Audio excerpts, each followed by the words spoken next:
Good morning. It's a Monday edition of Glenn Clark Radio, so I'd probably be Glenn Clark, and he can be Griffin if he'd like, and you can be, honest to God, I don't really care who you are. You could be whatever. If today you want to be like Ramona or Tyler or whatever you want to be, God bless, go for it. Don't be Finn. There's too many Finns. I'm sorry. I'm putting that one off the table. How don't many Finns be do you Finn. know? Oh, way too many Finns. If I know one, it's too many. But just don't be that. Be anything else. A lot to do on the. You know more Finns than Tylers? I feel like I do these days. You don't understand what it's like to have kids. Oh, okay. That's true. Yeah, Okay. they're like all named this Jackson. They're all named Jackson or Finn. The kid across Every single the one of street them. from me is Yeah. named Finn. It's the way it goes. They're all named Finn That's like the only Finn I know. or Jackson. Like that's what they're named. Grayson. They're all Grayson. Grayson, Jackson, Finn. That's what they're all named. I don't know when it started. I don't know why. And nothing against it. Other than Grayson Rodriguez. That's the only Grayson. It's the only Grayson I'm good with. That's the only one that's cool. John Proctor's got a kid named Grayson. Son of a bitch. Damn it! We'll pick one. Nope. They're going to have to duel it out. That's the way it goes. There can only be one. At some point, we're going to have them battle to the death. That'd be really bad news for everybody in Baltimore. Proctor's kid won. Yeah, jeez. Oh, man, it would just be awful. I mean, it'd be awful for Proctor if he didn't win. I don't know what we do with any of this. Well, that's what we got prepared for the show today. I hope you guys enjoyed it. End of things. Busy day coming up today. Today's show brought to you, or at least a reminder that gambling can be fun, but you should set a limit and stay within it. Remember that if you or a loved one has a gambling problem, call 1-800-GAMBLER 24/7 or go to helpmygamblingproblem.org. On the program today, Mike Bordick's going to join us. He just had a stint down in Sarasota working with the Birds. We'll get his thoughts on what he saw down there. Also coming up this morning, we're going to talk some Terps. Brian Butch from Big Ten Network will check in with us, former Wisconsin star. He was on the call yesterday for that. Then later on this morning, Jeremy Conn checks in. Also, we'll catch up with the former Ravens offensive coordinator, Marty Mornhinweg, who laid out a plan for the Ravens on the 33rd team. Unfortunately, part of the plan is figure out quarterback, which is, frankly, the only part of the plan that really matters. No offense to Marty. We'll talk about it later. Couple of things from this weekend. One, the Maryland game. We'll talk about it more with Brian Butch. Stinks. It's very difficult to look at that image of 3 red shirts underneath the basket. Any one of them with a chance to just grab a rebound, draw a foul, and win the game, and none of them who did it. Because it still would have been infuriating that they blew a 16-point lead, but if you just win, who cares? We can acknowledge it's difficult to win on the road at the Big Ten. We can acknowledge that Maryland has struggled typically on the road at Penn State for whatever reason. Just win the game somehow. Somehow, some way, win the game.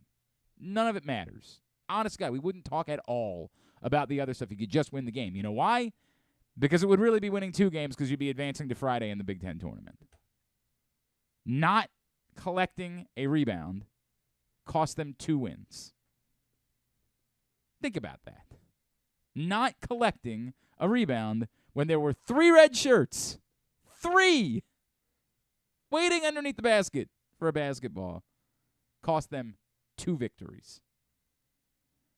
And there's the kind of more esoteric part of this, which is that even winning 1 redeemable road game this season, and not even that Penn State is a particularly good team, just they're not awful. And your standard is the only teams you've been able to beat on the road this season are truly god-awful. Mid-major caliber teams. Winning 1 game against a team that's just not terrible would be something. I don't know what it means. I'm not going to be able to define it. I've tried asking the question of a few people. We'll bring it up with Brian Butch later on.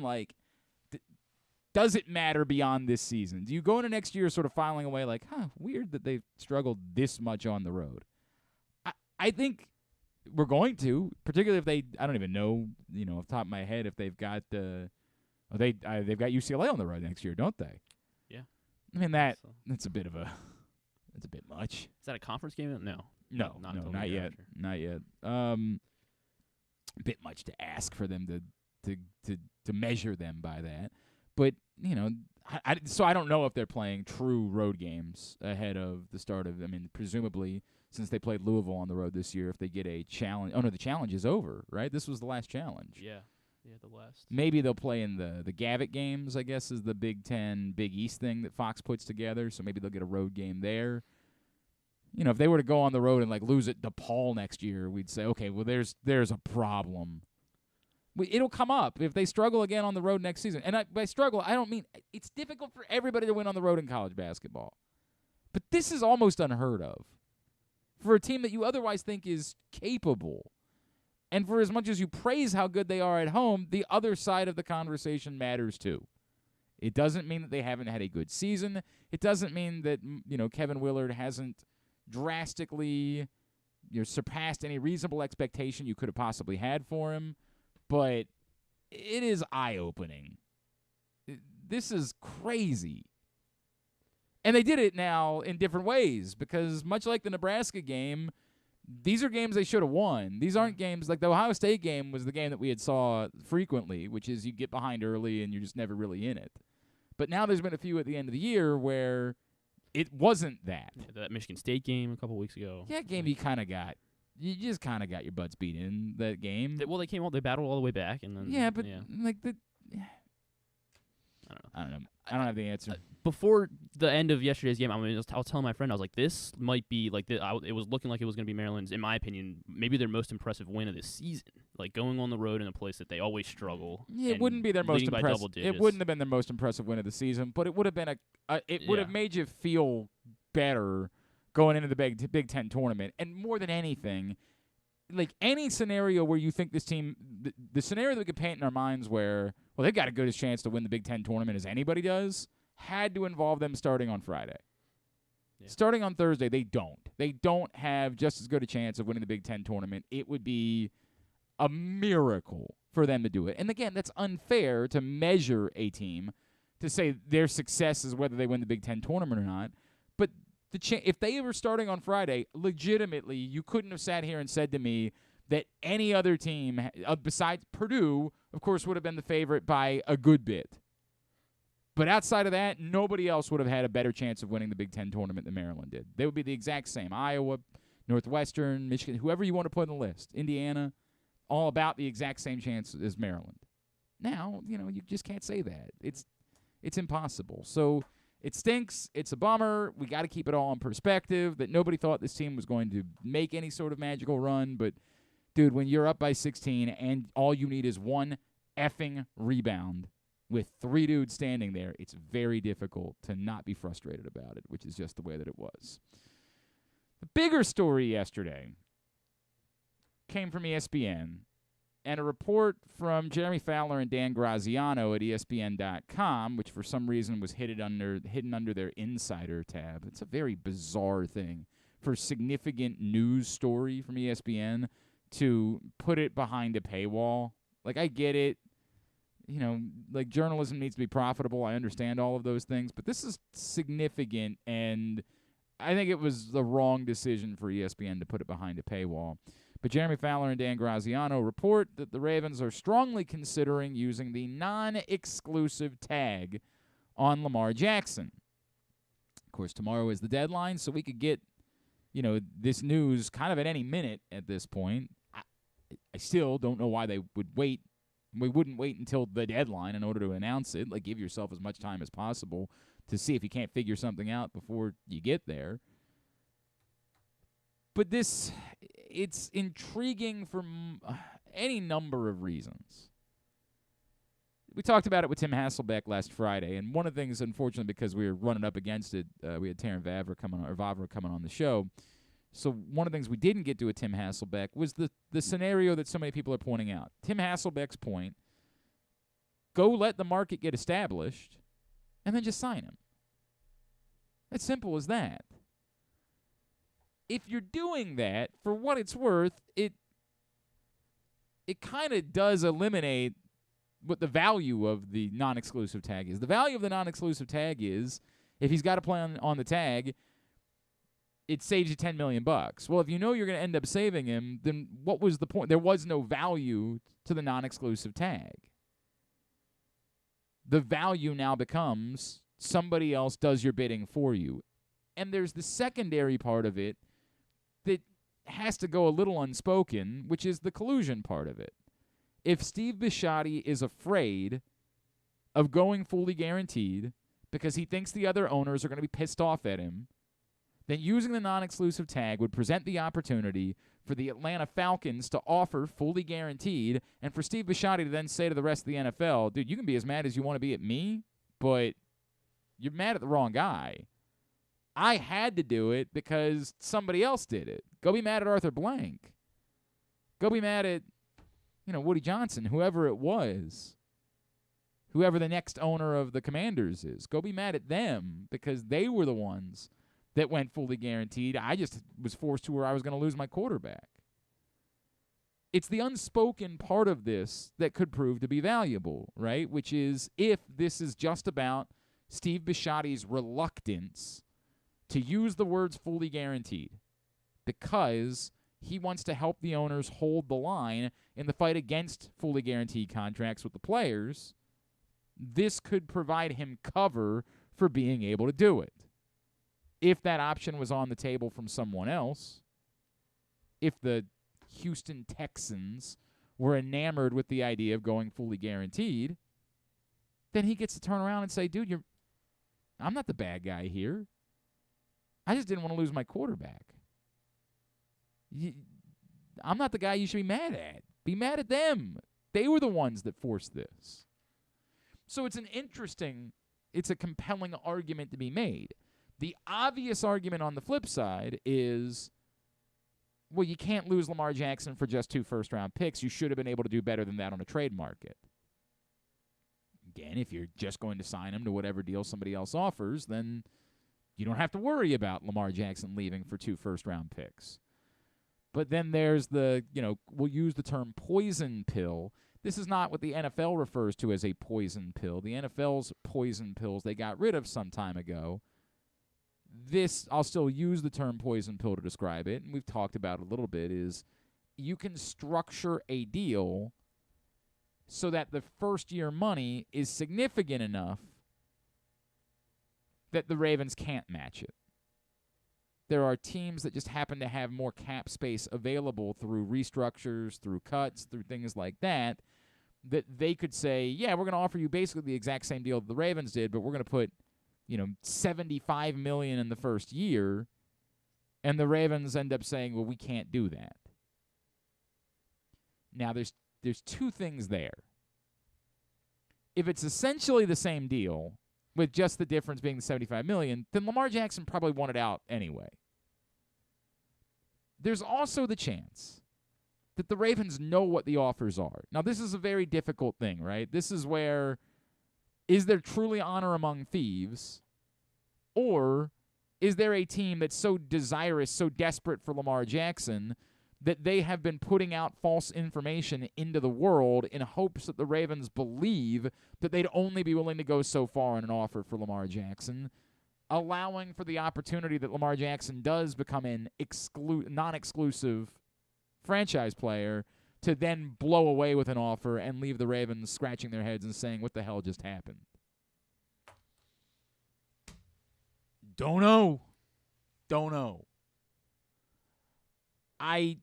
I do know that if the Ravens were to allow Lamar Jackson to leave for just 2 first-round picks, if it played out that way for whatever reason, it would be pretty shameful. It would be a pretty dark moment. Look, you know how I'm going to feel. I'm not going to be okay with this in any scenario where Lamar Jackson isn't your quarterback. But then it just gets into the realm of embarrassing. You had a franchise-caliber quarterback, and you let him go, and what you have to show for it is, the same thing that non-quarterbacks have retrieved in trades recently? Really? That Laramie Tunsil was what you got back for Lamar Jackson? Well, that can't happen. Now imagine if it's a team, it could be even worse. It could be a team that doesn't even have a top 10 pick. This is the thing. You don't get to negotiate now. It's just whatever deal he takes. So I still struggle with the belief that it will happen if it does happen, it damn well better be because the Ravens have just decided, come hell or high water, whatever the deal is that's out there, we're matching it.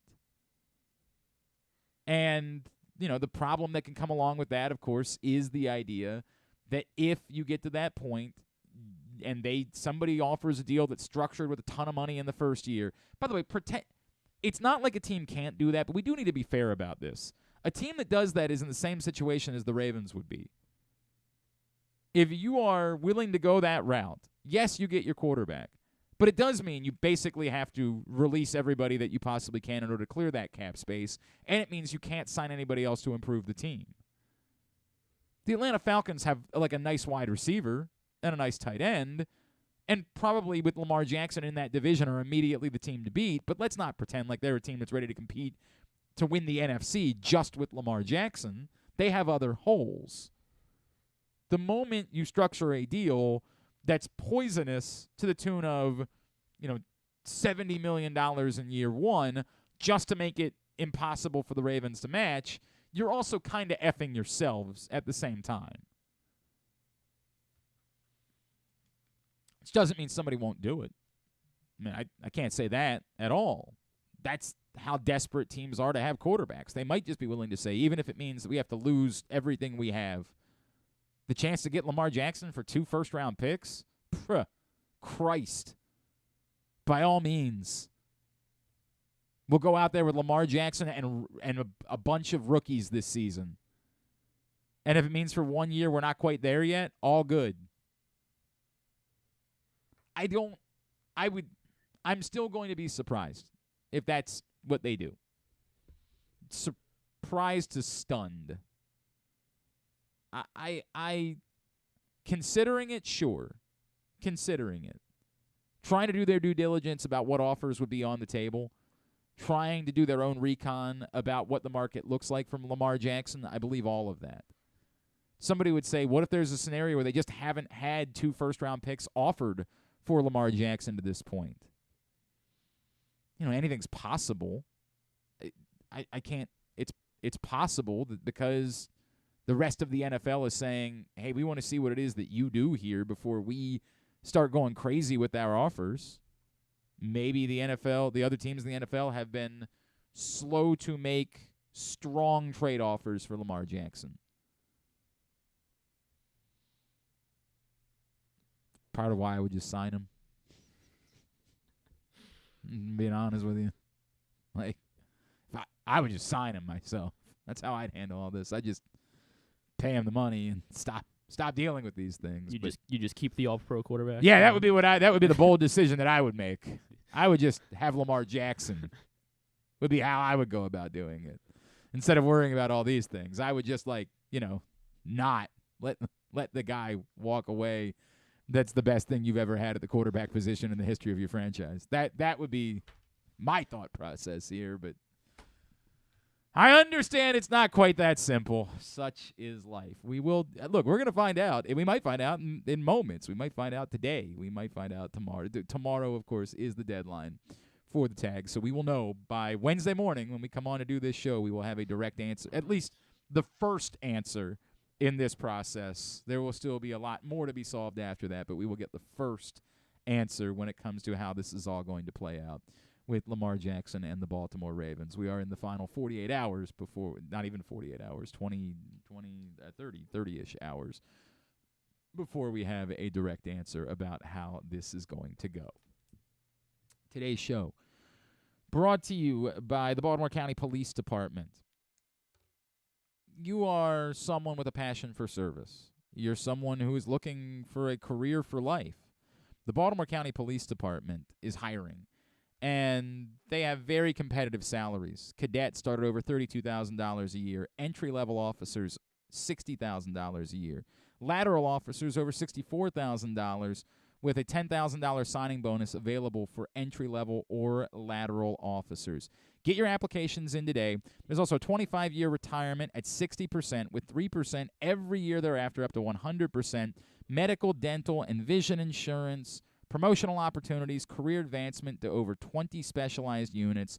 Find out more by visiting joinbaltimorecountypd.com or call 410-887-5542 in order to find out more.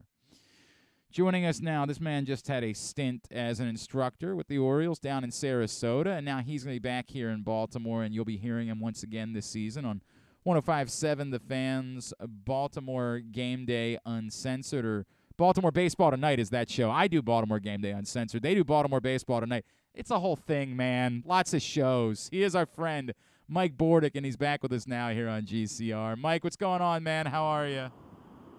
Hey, I'm great. Yeah, all in the family, right? We're all kind of talking the same stuff. Yeah, Mike. Baltimore Orioles baseball. My brain sometimes does not function. I need to. You know what it is? I need to eat more like raw livers and testicles. I think in order to get my brain where I need it to be.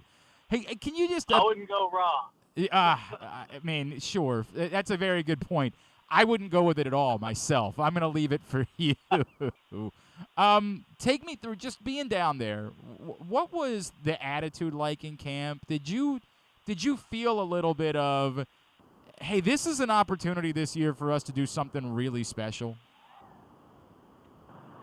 Well, I think the attitude has definitely changed. And for years, I think Brandon Hyde has been just a different kind of mindset. And I think with the the advent of this youth movement, Adley Rutschman coming up last year, which kind of boded well for winning with the Orioles, and Gunnar Henderson getting the call. I think the whole organization is really, starting to feel better just about their prospects. I know Gunnar Henderson told me that, everybody, the fact that there were young guys in the big leagues when he got there, and that there were really good young players in the whole organization, everybody's kind of on the same page about a genuine excitement to really turn things around and get back in the winning track. No, and it feels like this is the year, right? Like, it feels like this is the first time you can measure them. It's not unreasonable to have an expectation of the postseason. That it's, having a nice season, winning some games would be fun, but I don't think it's unreasonable to say you're measuring this team now by whether or not they can make the playoffs. Well, I agree, and I think a big reason why is maybe they don't have the talent today, but the fact that they've got so much talent in the organization lends to think, okay, if we truly are a playoff caliber team, there may be an opportunity to work a trade. I think a lot of us were kind of surprised that they weren't as aggressive in the off season. Now they landed a couple of nice-looking players. I think Cole Irvin, one of the pitchers they got, and another starter. But it wasn't like a blockbuster off-season, go get a top-of-the-line free agent. But I think there's opportunities still to make those type of trades to be incredibly impactful, for the team this season. And hopefully that would be something they would be willing to do. Mike Bordick is with us here on GCR. Mike, you mentioned talking to Gunnar Henderson, and it makes sense that he'd be someone that you'd be around and kind of working with in camp. When you look at Gunnar, what do you see defensively specifically? Like, that's the part that I think we're still trying to figure out is where is he best suited to be? Is he ultimately a high-level shortstop? And if he is, as well as Jorge Mateo played defensively last year, should the Orioles be trying to get him there immediately to get him comfortable and have that sort of solve long term? Well, I think Gunnar's an exceptional athlete. I think he's a five-tool player. I think he's got a really good head on his shoulders for being such a young kid. Although I would like to see him kind of pull back the reins on how hard he is on himself sometimes, but I think that'll come with maturity. From a defensive standpoint, I'll tell you what, I think Mateo is hands down the best shortstop in the game right now. Mm-hmm. His athleticism is just off the charts. There just aren't players that can do what he can do. And I would try to keep him there as long as I possibly could. And I think that would kind of help Gunnar Henderson hopefully settle into third base and become that cornerstone of an infield that you could put him in the category of Oriole great third baseman. I just feel like he's that got that kind of ability. I don't know if at shortstop, I think he could do it. I really do. I just think third base it just looks like his position. I think he could be in the line of, Manny Machado over there. I mean, Brooks Robinson's pretty high, standard to me, but I think he could potentially fall in with the greats. And I think that would help him be more of that MVP caliber type player. I think shortstop, major league level, I mean, there's a lot that goes on there, especially for a younger infielder to digest. I mean, just look at when Manny tried to move over to shortstop, it was just a different game. He didn't have the internal clock. And I'm not saying Gunnar couldn't do that, but third base definitely suited Manny, and Manny's perennial all-star, gold glover over there. And I think Gunnar Henderson could be that type of player as well. Mike Bordick is with us here on GCR. Mike, all that makes sense, with the obvious caveat being you've got a gold glover at third base from a year ago, right? Do you feel just as comfortable with Ramon Urias playing second base and being able to handle that at a high level defensively as he played at third a year ago? Well, I'll tell you what, there are a lot of interesting dynamics obviously going on with the Orioles infield. And I think Urias probably better suited for a third base as well, a more of a reactionary position. I think he's that kind of player. But I also think there's a lot of value in Urias that he can play every infield position and you're not going to lose anything. I think versatility is the name of the game for Urias. I know they went out and got Frazier, who's played a lot of games at second base. So it's going to be interesting to see how they shake everything out. They could possibly think of Urias going over to third base, and if Mateo doesn't hit, slide Gunnar over to shortstop. But you got to, defensively, the Orioles were better last year than they have been in a long, long time. Right. I know there are a couple of factors why Orioles pitching was so good. Moving the left good ball back helped. But they were so sound defensively. I mean, that had to knock a run off everybody's earned run average. That's how good the defense was. They were tops in turning double plays. They were handling the ball very well. There was strength up the middle. So there's a lot to, I think, consider before you start moving all these pieces around. I think, keeping that strength up the middle is going to be really important. But I also think that they've put themselves in a position where to have that much talent and to all of a sudden be questioning potential moves is a good thing for the Orioles, because I know that there are other teams that are looking at the Orioles and say, wow, we could use a shortstop, and maybe Mateo's value is higher than we think. Somebody wants that defensive piece, you know what I mean, that might allow them to move some guys around. I'm such a big fan of Mateo, though. I just think no matter what he hits, man, I want him at shortstop. I get it. I think he's got that much defensive value. It's a tough thing because you also have obviously the bigger bases this year, and the pitcher's not being able to throw over, so you think that he'd be even more valuable as a base runner. But of course, the flip side is he's got to be on base in order for that to matter. Very true. And it's not been a short thing with Jorge Mateo. Mike, I do want to get your perspective on a couple of things. I bring up that, and obviously I think the bigger story during spring training has of course been the pitch clock. How have you seen pitchers and hitters adjusting to it?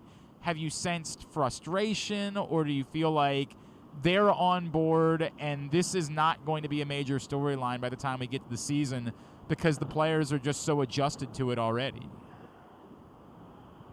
Well, I think pitchers are definitely at an advantage, and I know that pitching coaches are going to use that pitch clock, even though there's some concern about, oh my gosh, if it's the inning starts getting away from a pitcher or a reliever comes in and can't throw strikes. I think pitchers are more attuned to the pitch clock, to be honest with you, especially the younger guys that have dealt with it in the minor leagues. And I think there are going to be pitch strategies around the clock to offset a hitter's rhythm and timing. And I think hitters are in just a completely unfair advantage with this clock. They could be standing in the box for 8 stinking seconds. Right. And they got to show that they're ready to hit. That just isn't going to work, man. I think there's going to be a problem for a lot of hitters, and I think pitchers are going to use it against hitters all the time. And so I'm not a big fan of that from a hitter standpoint. And hopefully, you'd wish that things would get ironed out before they start implementing rules at the major league level.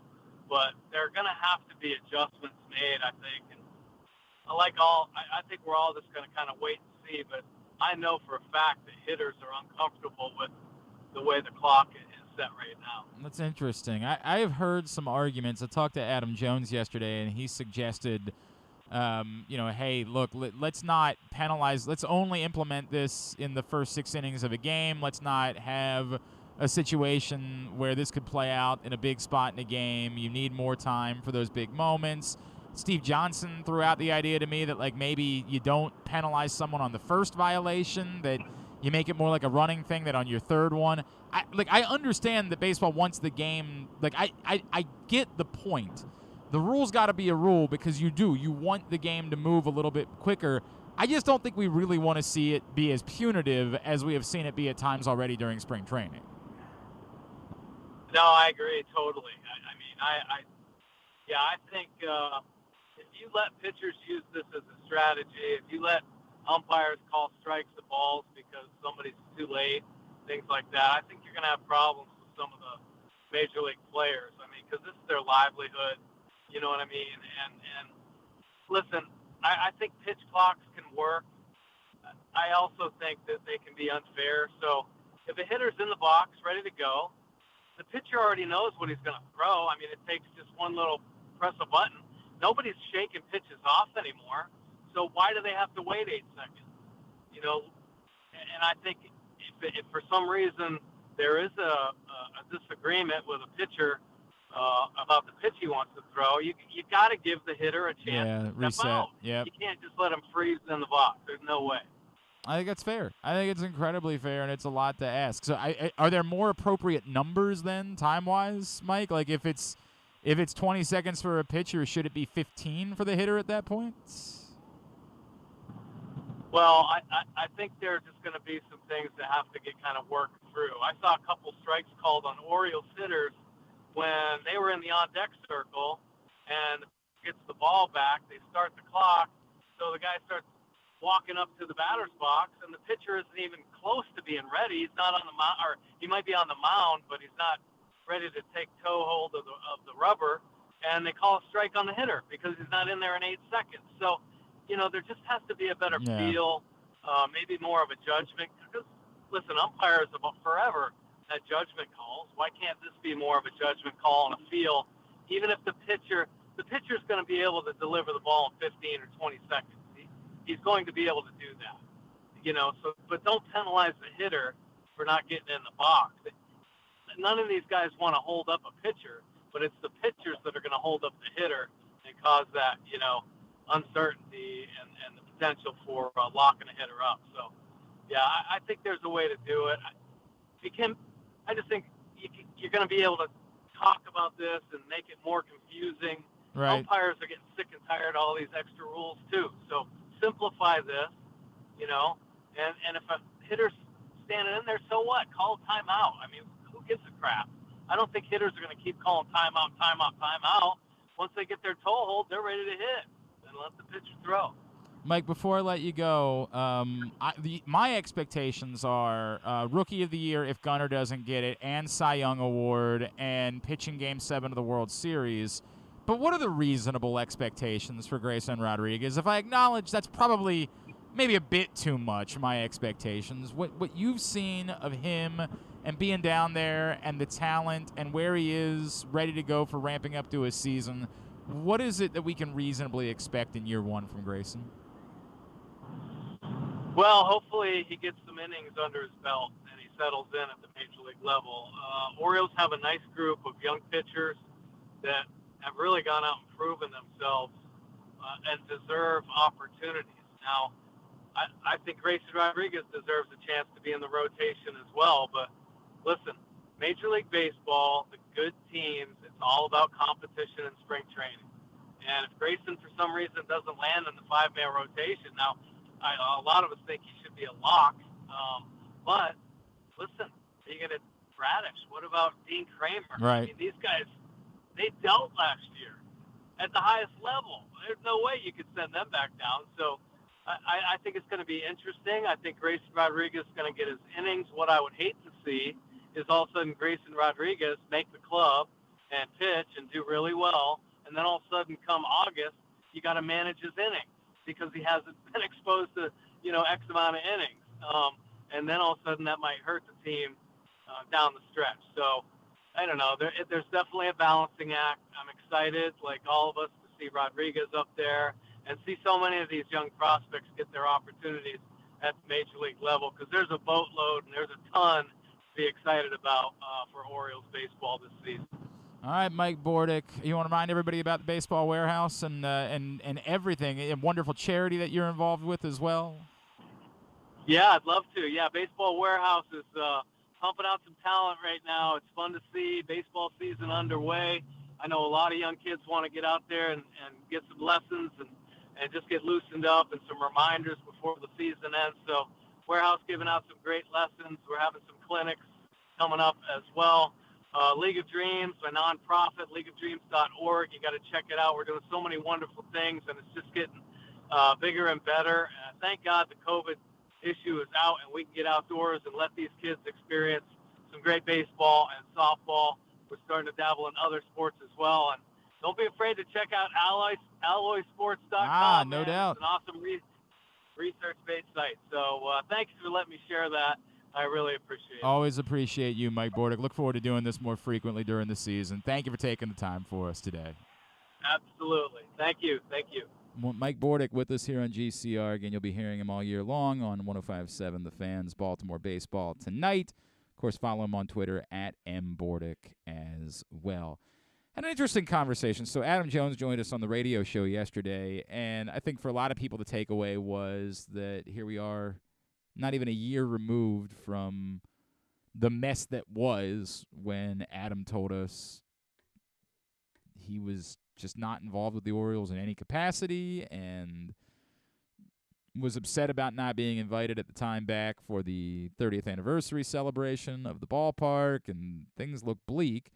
Well, you probably saw that Adam spent some time last week with the Orioles in Sarasota. Now, it wasn't an official capacity.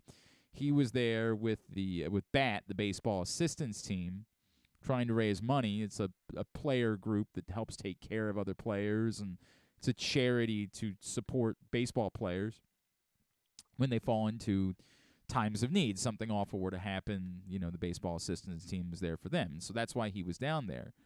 But what we learned from Adam Jones is that while he was down there, visiting the Orioles with the baseball assistance team, he connected with leadership of the Orioles. In fact, he told us yesterday that he had dinner with John Angelos last week, which you hope is a step in a process of figuring out a way that Adam Jones can be involved in some sort of capacity, official capacity, with the Orioles moving forward. Like, that's the really good news that came out of it.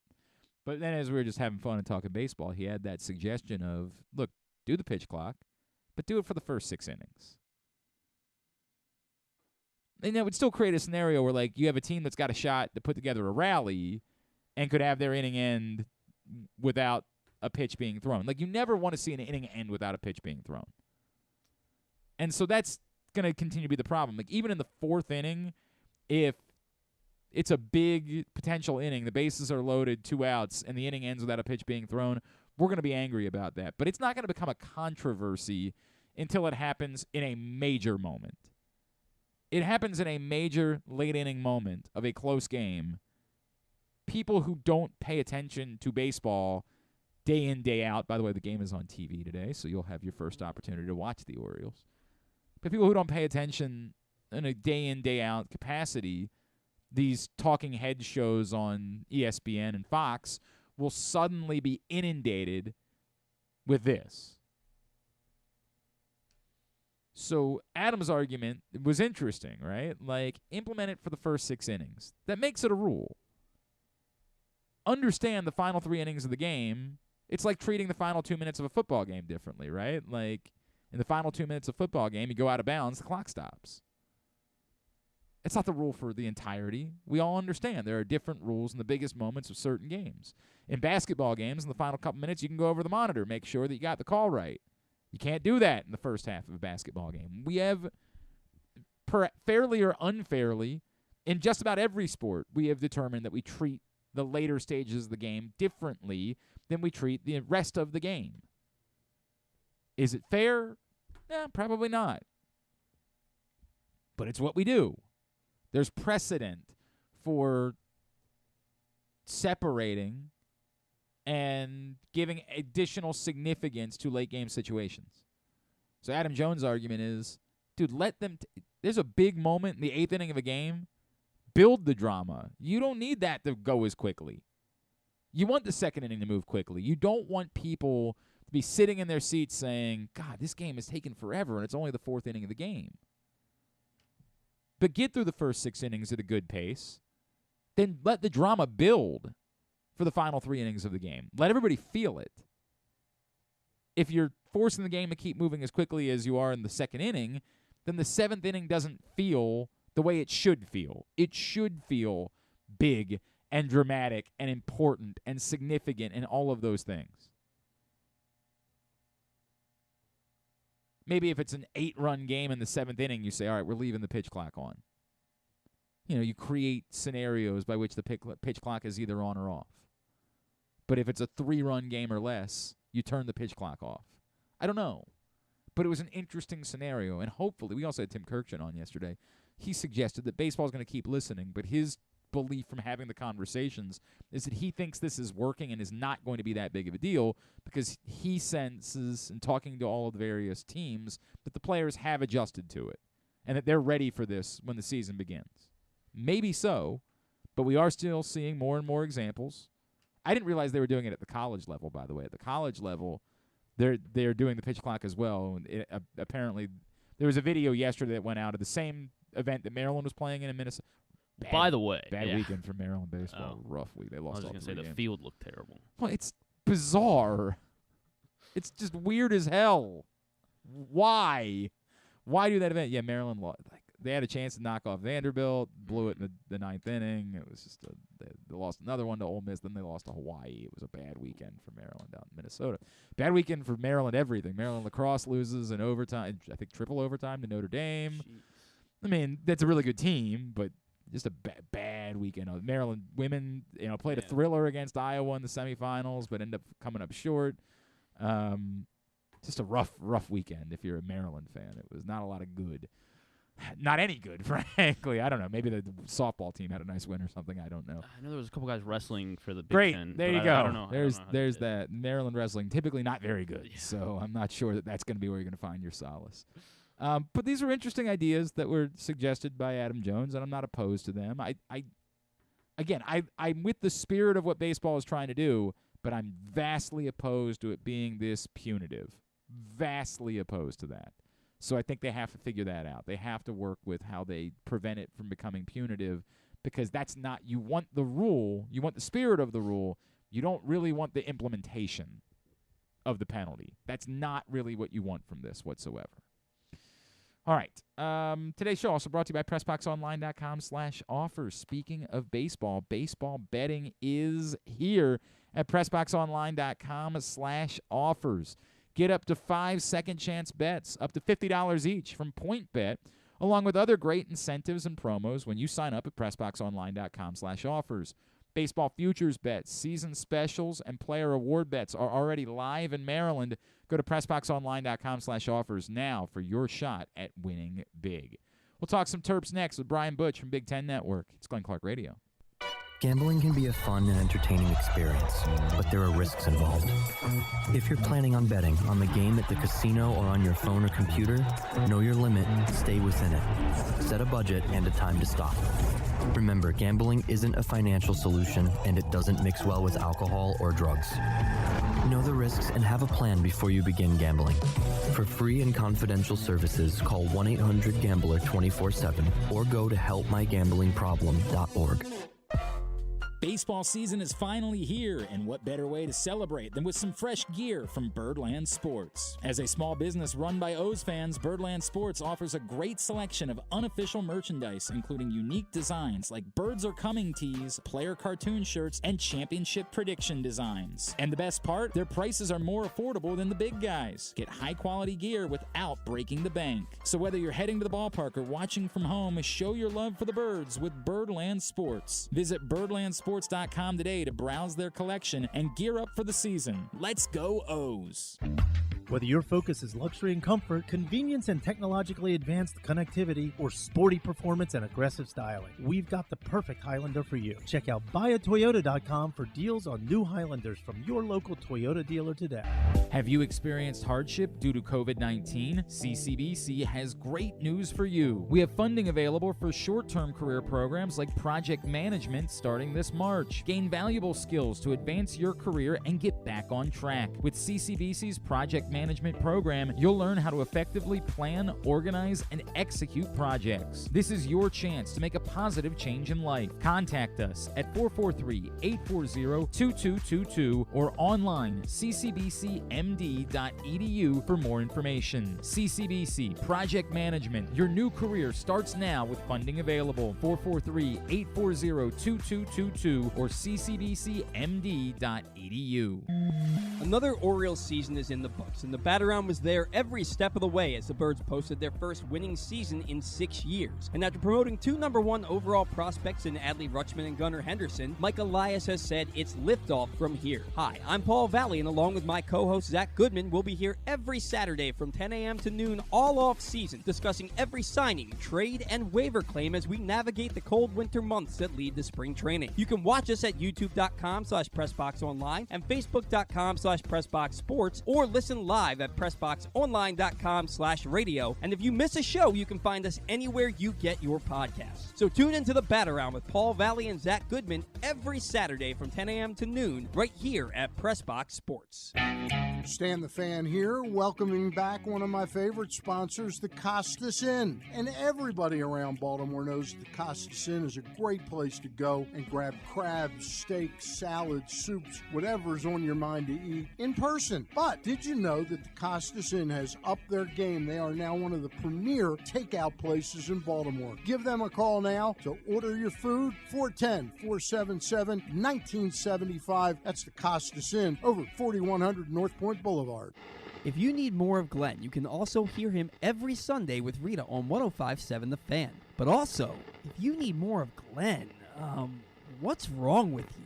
We were just talking about Gunnar Henderson with Mike Bordick. He's on the cover of the new print issue of PressBox. Go get it for free right now at your neighborhood Royal Farms, any of the hundreds of locations around town where you find PressBox. Read it all, PressBoxOnline.com.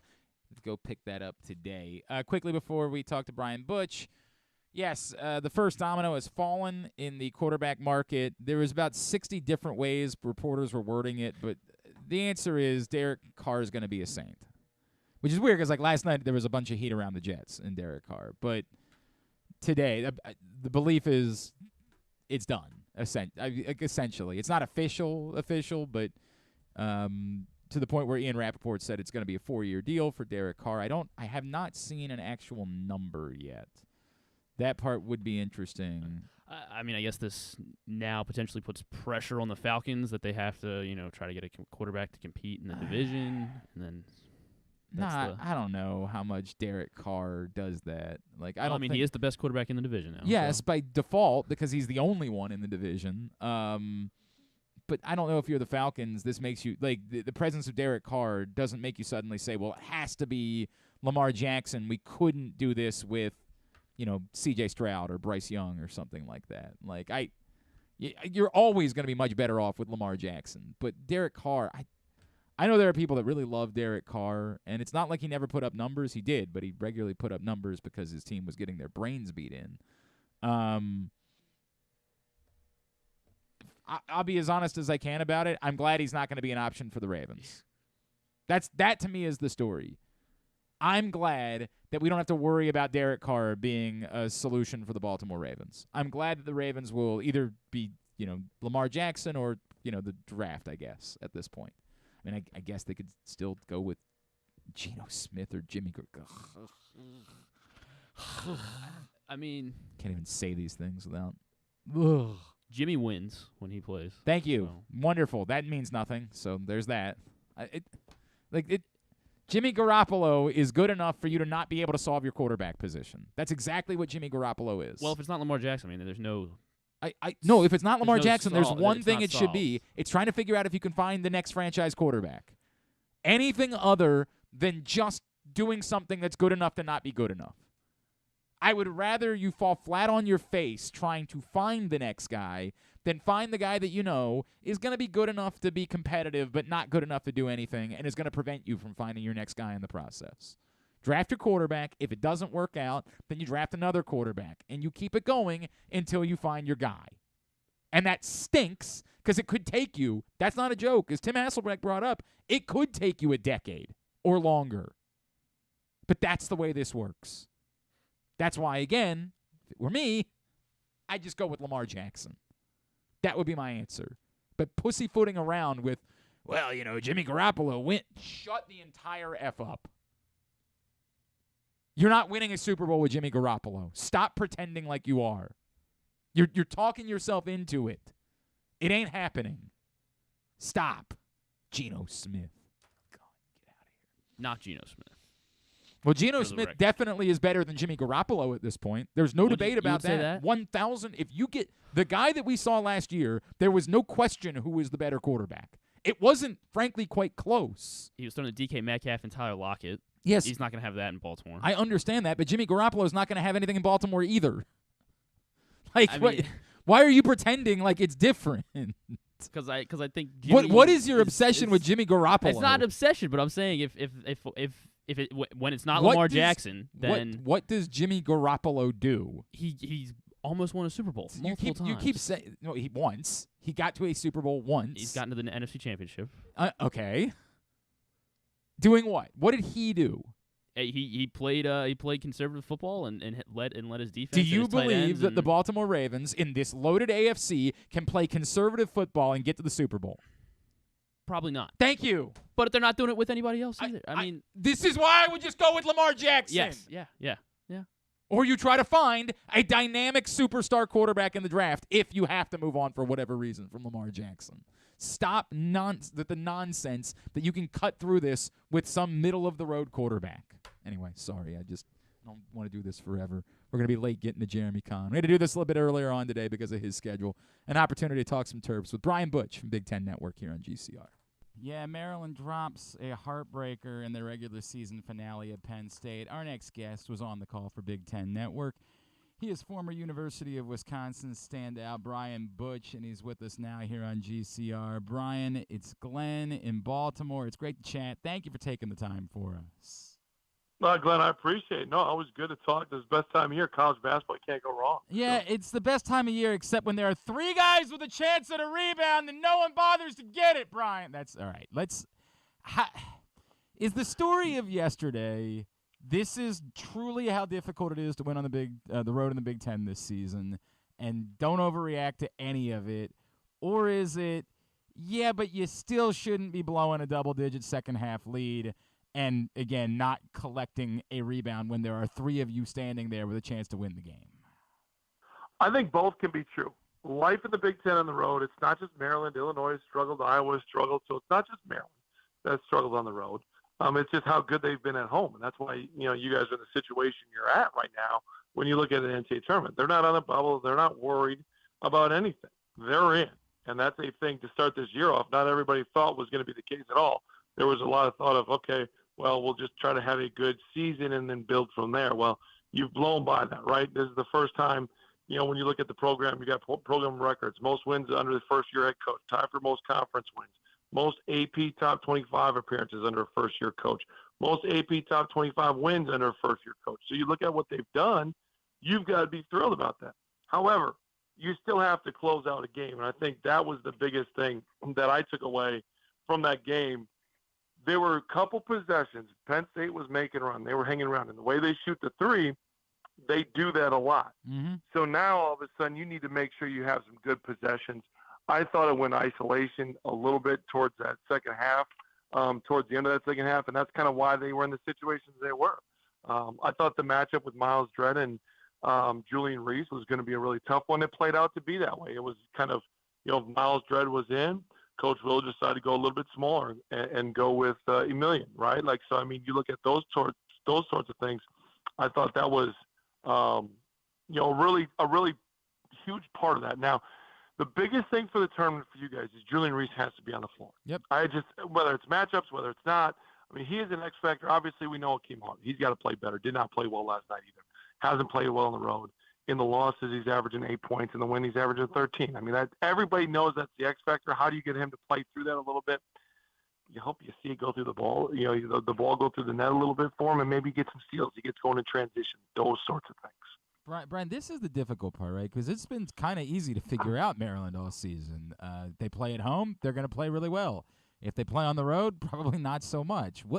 What do we make now, knowing that however many games it's going to be, none of them are going to be at home or on the road? Like, what could we possibly expect from this Maryland team now that we get to the point of the season where they're playing all neutral site games? Now, the positive is you guys have had some success in neutral site games. Yeah, and I think that's the thing that they take away. Yeah. Right? Like, I think that's the takeaway from this is there's some positive there. If it was all, in Big Ten venues on the road, I don't know how Coach Willard gets a hold of his guys to get that out of their head. But they've had some success in neutral sites this year. So you rely on that. You rely on your successes. And I think that's the biggest thing with this Maryland team that you take. I like this team. I think this team is built for March. And the reason I say that, they defend. If you guard, you're giving yourself a chance in March. That's what they do. Now, the X factors are Julian Reese, Akeem Hart. What do they do on the offensive side of the ball to make things difficult? Those are your two X factors. Jahmir Young, he's going to play at an elite level. He's done it all year long. He did it against Penn State. And I actually think that you guys, Maryland, has played better on the road recently. Haven't had the results, but I think they've played better. They're starting to learn how to do that. I thought yesterday's game was a prime example of that. Could have been down by double digits in those first 4 minutes, and I think that's crucial for Maryland, is those first 4. But Julian Reese took over a little bit, had the first 6 points, kept them within a 4-point lead, and then all of a sudden everything calmed down a little bit for Maryland, and they pushed that lead out. Now, they gave that lead up in the second half. Penn State's a tough team just because of how many threes they shoot, style of play. It's really hard. You got to stay locked in for all 40. They had some bad possessions that led to some long rebounds, which then led to some transition threes. When Penn State has threes like that going in, they're really tough to guard. He is Brian Butch, Big Ten Network. He's with us here on Glenn Clark Radio. Brian, acknowledging it is difficult to win on the road anywhere, acknowledging that there is the floor that has been established by Kevin Willard in his first year. We're all very excited about where this program is headed. But this is almost absurd. They're going to go the entire season. Their only wins on the road are going to be over, truly a terrible, terrible teams in Louisville and Minnesota. They couldn't even beat a mediocre team on the road. Like, do we have to file that away at all? Like, is that something that, Kevin Willard's going to have to, prove next year? Hey, look, this is not the story. It's just a weird anomaly the way that it played out last year. This is not part of the story of the Kevin Willard era of Maryland basketball. Yeah, I think it's too early for that. And the reason I say that is I think Kevin's going to get kind of some more of his guys. Yeah. And when I mean that, you watch Kevin coach, there's a lot of grit in him. I mean, this guy is a competitor. This guy competes. You look at those Seton Hall teams. If it would have been an issue in Seton Hall and we would have seen carryover there, I'd be more worried about it. But we haven't seen that. I mean, Seton Hall won a lot of road games. You know those type of kids that he recruited. So I think he'll put his stamp even more on this program. Like I said, what he's done in year one, to come in and do what he's done already, you guys absolutely have to be thrilled at where you guys stand. I mean, you especially in this league this year, good luck. So, for where he's standing right now, 11-9 in the league, 21-11 overall, great season. Now you get to March. And again, when you defend, you give yourself a chance. And that is the reality. And that thing, too, they have great point guard play, right, in terms of Jahmir Young. And now it leads the secondary question, which is what do you do if you're Jahmir Young, right? You got the opportunity to take a fifth year. We're in an NIL era, and while he could probably go play and make some good money in Europe, it's not likely that he's going to be in the mix for the NBA given his size, although, my God, what a hell of a player he is, and why he was toiling away at Charlotte instead of being at a high-level program, I don't know. But what do you do now if you're Jahmir Young and you look and you see, hey, look, there's a top 15 recruiting class coming in. We could maybe do something special. And again, the game has changed, and you do have the option to make some money while you continue to play collegiately. It's simple. I played overseas. I played professionally for 10 years bounced all over the place. Loved my time doing it. Great that I got to do it. But there is nothing like college basketball. And then you add some money on top of it, some NIL opportunities, and I'm sure Maryland's pretty well off when it comes to that as far as figuring some stuff out, especially with the way that he's played. Like, it's a no-brainer to me. It really is, because you look at how what people don't realize, these college kids don't realize overseas, you're by yourself. You're in a different country. Time zones are different, so you're not connecting the way you used to connect with your friends back home. That chemistry that you have in locker room, it's a professional sport. Yeah. These guys have families and kids and all those sorts of stuff to your teammates. You're not hanging out in the locker room like you do in college. In college, you might have a girlfriend, but she's just a girlfriend. It's not a wife and kids. I know some people are married with kids, but very rare. So, hey, let's go grab lunch afterwards. Let's go do this together. Let's go to, hang out. All those sorts of things that you do in college. As soon as you become a pro, it doesn't happen like that. Everybody thinks it does on their way out the door, but it doesn't happen like that. So for me, my advice always is, especially for Jahmir Young, you come back and see what you can do. I mean, your legacy can be built even more based on what you do in Maryland and at Maryland. Your legacy over in Ukraine, your legacy over in Germany, France, wherever it might be, it'd be good, but people won't remember you for that. You can be eternal if you end up having a magical season next year. Maybe make a run to the Final Four. You'll never be forgotten. And with that said, I think there is a lot of feeling around here, Brian. Like, if this is what Kevin Willard can do without recruiting, if this is what he can do, just trying to pull off some pieces from the transfer portal, which you'll be able to do every year. Is what could the ceiling possibly be? Again, it's disappointing given that they couldn't win a road game, but do you start to feel that Kevin Willard truly has the opportunity to get Maryland back into national prominence here in the next 5 years or so? Well, I do. Well, I mean, this job at Maryland was always a job in the D.C. area where you can recruit with the best. Your players, I mean, what you have there in that D.C. area, I mean, it's some of the best players around. So, yes, it is a job that was always a sleeping giant. I say sleeping giant because a lot of success, but where you can win national championships too. And I think that's kind of why Coach Willard jumped at it when it was available, because you have that ability to do this. So, yes, I think what you guys have built, what Coach Willard has built, that foundation in year one, you only have the opportunity to really continue to grow on it. Now, how do you manage it? How do you manage transfers? All those things go into play, and I get that. And the toughest thing is when you start winning, how do you handle expectations? Because we know Maryland fans. The expectations are extremely high. Yep. How do you manage those? This year one, the expectations weren't to do what they do. How do you handle those? That's the biggest question mark that I have. Oh, it's going to get crazy. We're going to go from, hey, this was a lot of fun, into if you don't win a national championship in 3 years. I mean, it's just – which is crazy because in the Big Ten they haven't won one in 23 years. Yeah. But I know it's crazy. But the fan bases are great, but that's the one thing that drives me crazy with fan bases. I understand passion is a good thing, but being realistic too has to play a little bit of factor. And with fans, they don't have that as much. Brian, before I let you go, I'm wondering if you could answer this question for me as honestly as you're capable of doing, knowing that Big Ten basketball is part of how you get your bread buttered. Everybody talks about the parity in the league this year. Is that because this league is really good this season, or because the majority of the league is really mid this season? Yeah, it's a great question. I think when you look at this, I think the league is good. I don't think the league is great. Yeah. Now, that being said, right, I think it's good. It's not – I don't think it's great.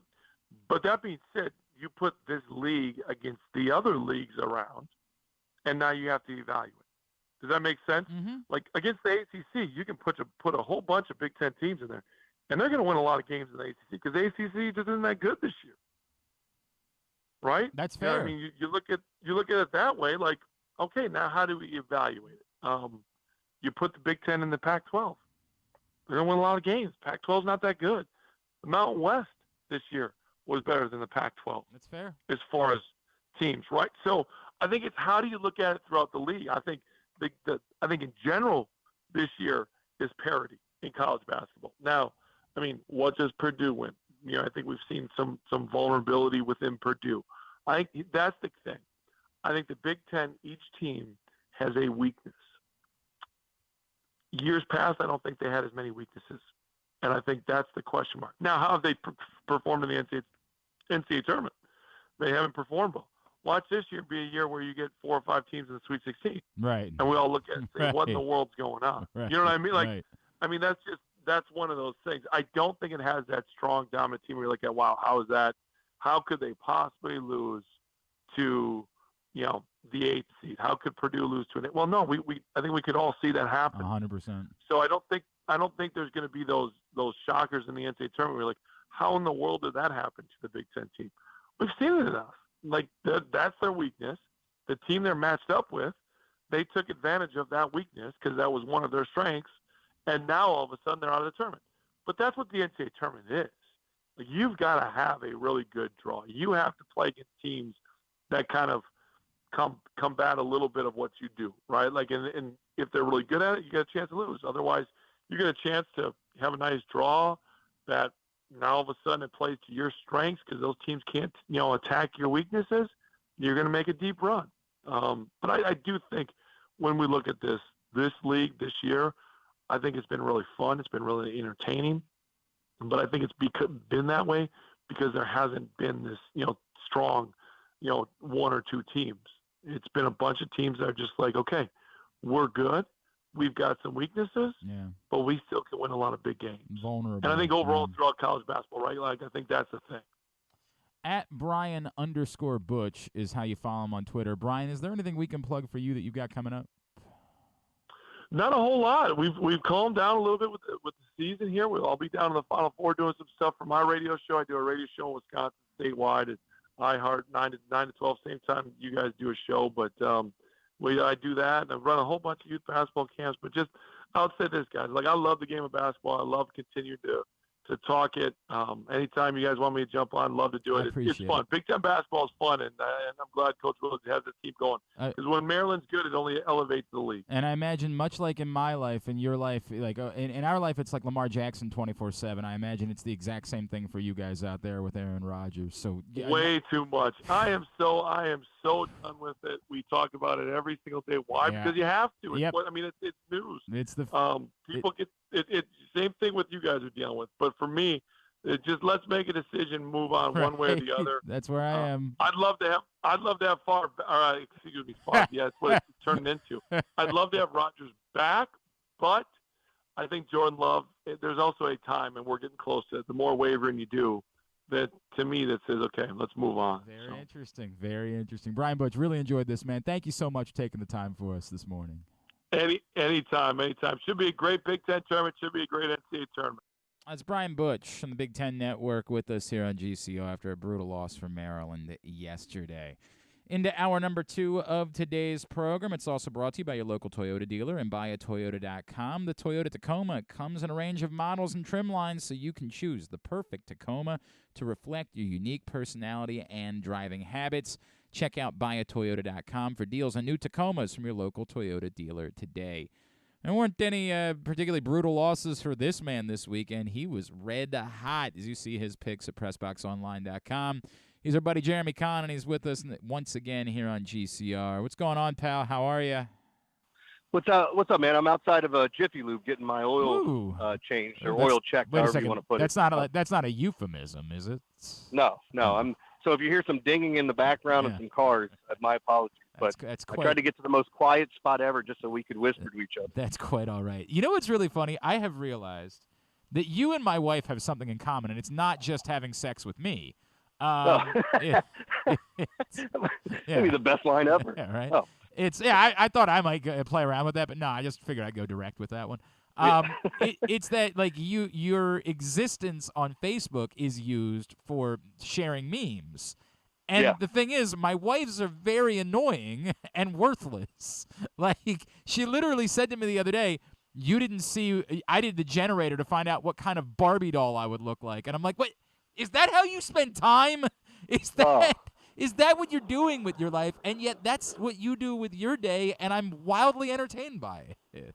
Yeah, I try to find, because, look, there are plenty of things that I try to, toe the line a little bit. Maybe I step over sometimes with some of the posts, because God forbid I end up sending one of the things or posting one of the things that I send to my friends that shouldn't be on Facebook. So I've never been banned by Facebook or Twitter or anything like that. But yeah, some of them can be a little sensitive, if you will. Yes, but I think they're quite entertaining, so I enjoy them a great deal. I did say I was a pretty good follow on Facebook, so yeah. That's all I do is post memes and anything that's coming up or anything to promote and help friends out. That's all I use Facebook for. And I am in the phase of my life where the entirety of my existence on Facebook is pictures of my kids. That's it. That's all I do with Facebook is pictures of my kids. Jeremy, I guess we'll actually talk about some sports here because there's significance. What do you make of the idea of going non-exclusive on Lamar? Like, in a weird way, it's intriguing to me. If this were to end with Lamar Jackson being gone and the Ravens only getting 2 first-round picks back, it would go down as one of the greatest blunders in the history of this franchise, wouldn't it? Yeah, I think so, because if they go non-exclusive, I think he's gone. Because this almost feels like the Ray Lewis go out and test the market and see what's out there, just so you know that nobody else is giving you the guaranteed deal. And I feel like the Ravens are bonkers if they think somebody's not going to give it to them. Yep. I mean, you got 31 other teams. We can probably eliminate half that don't need a quarterback.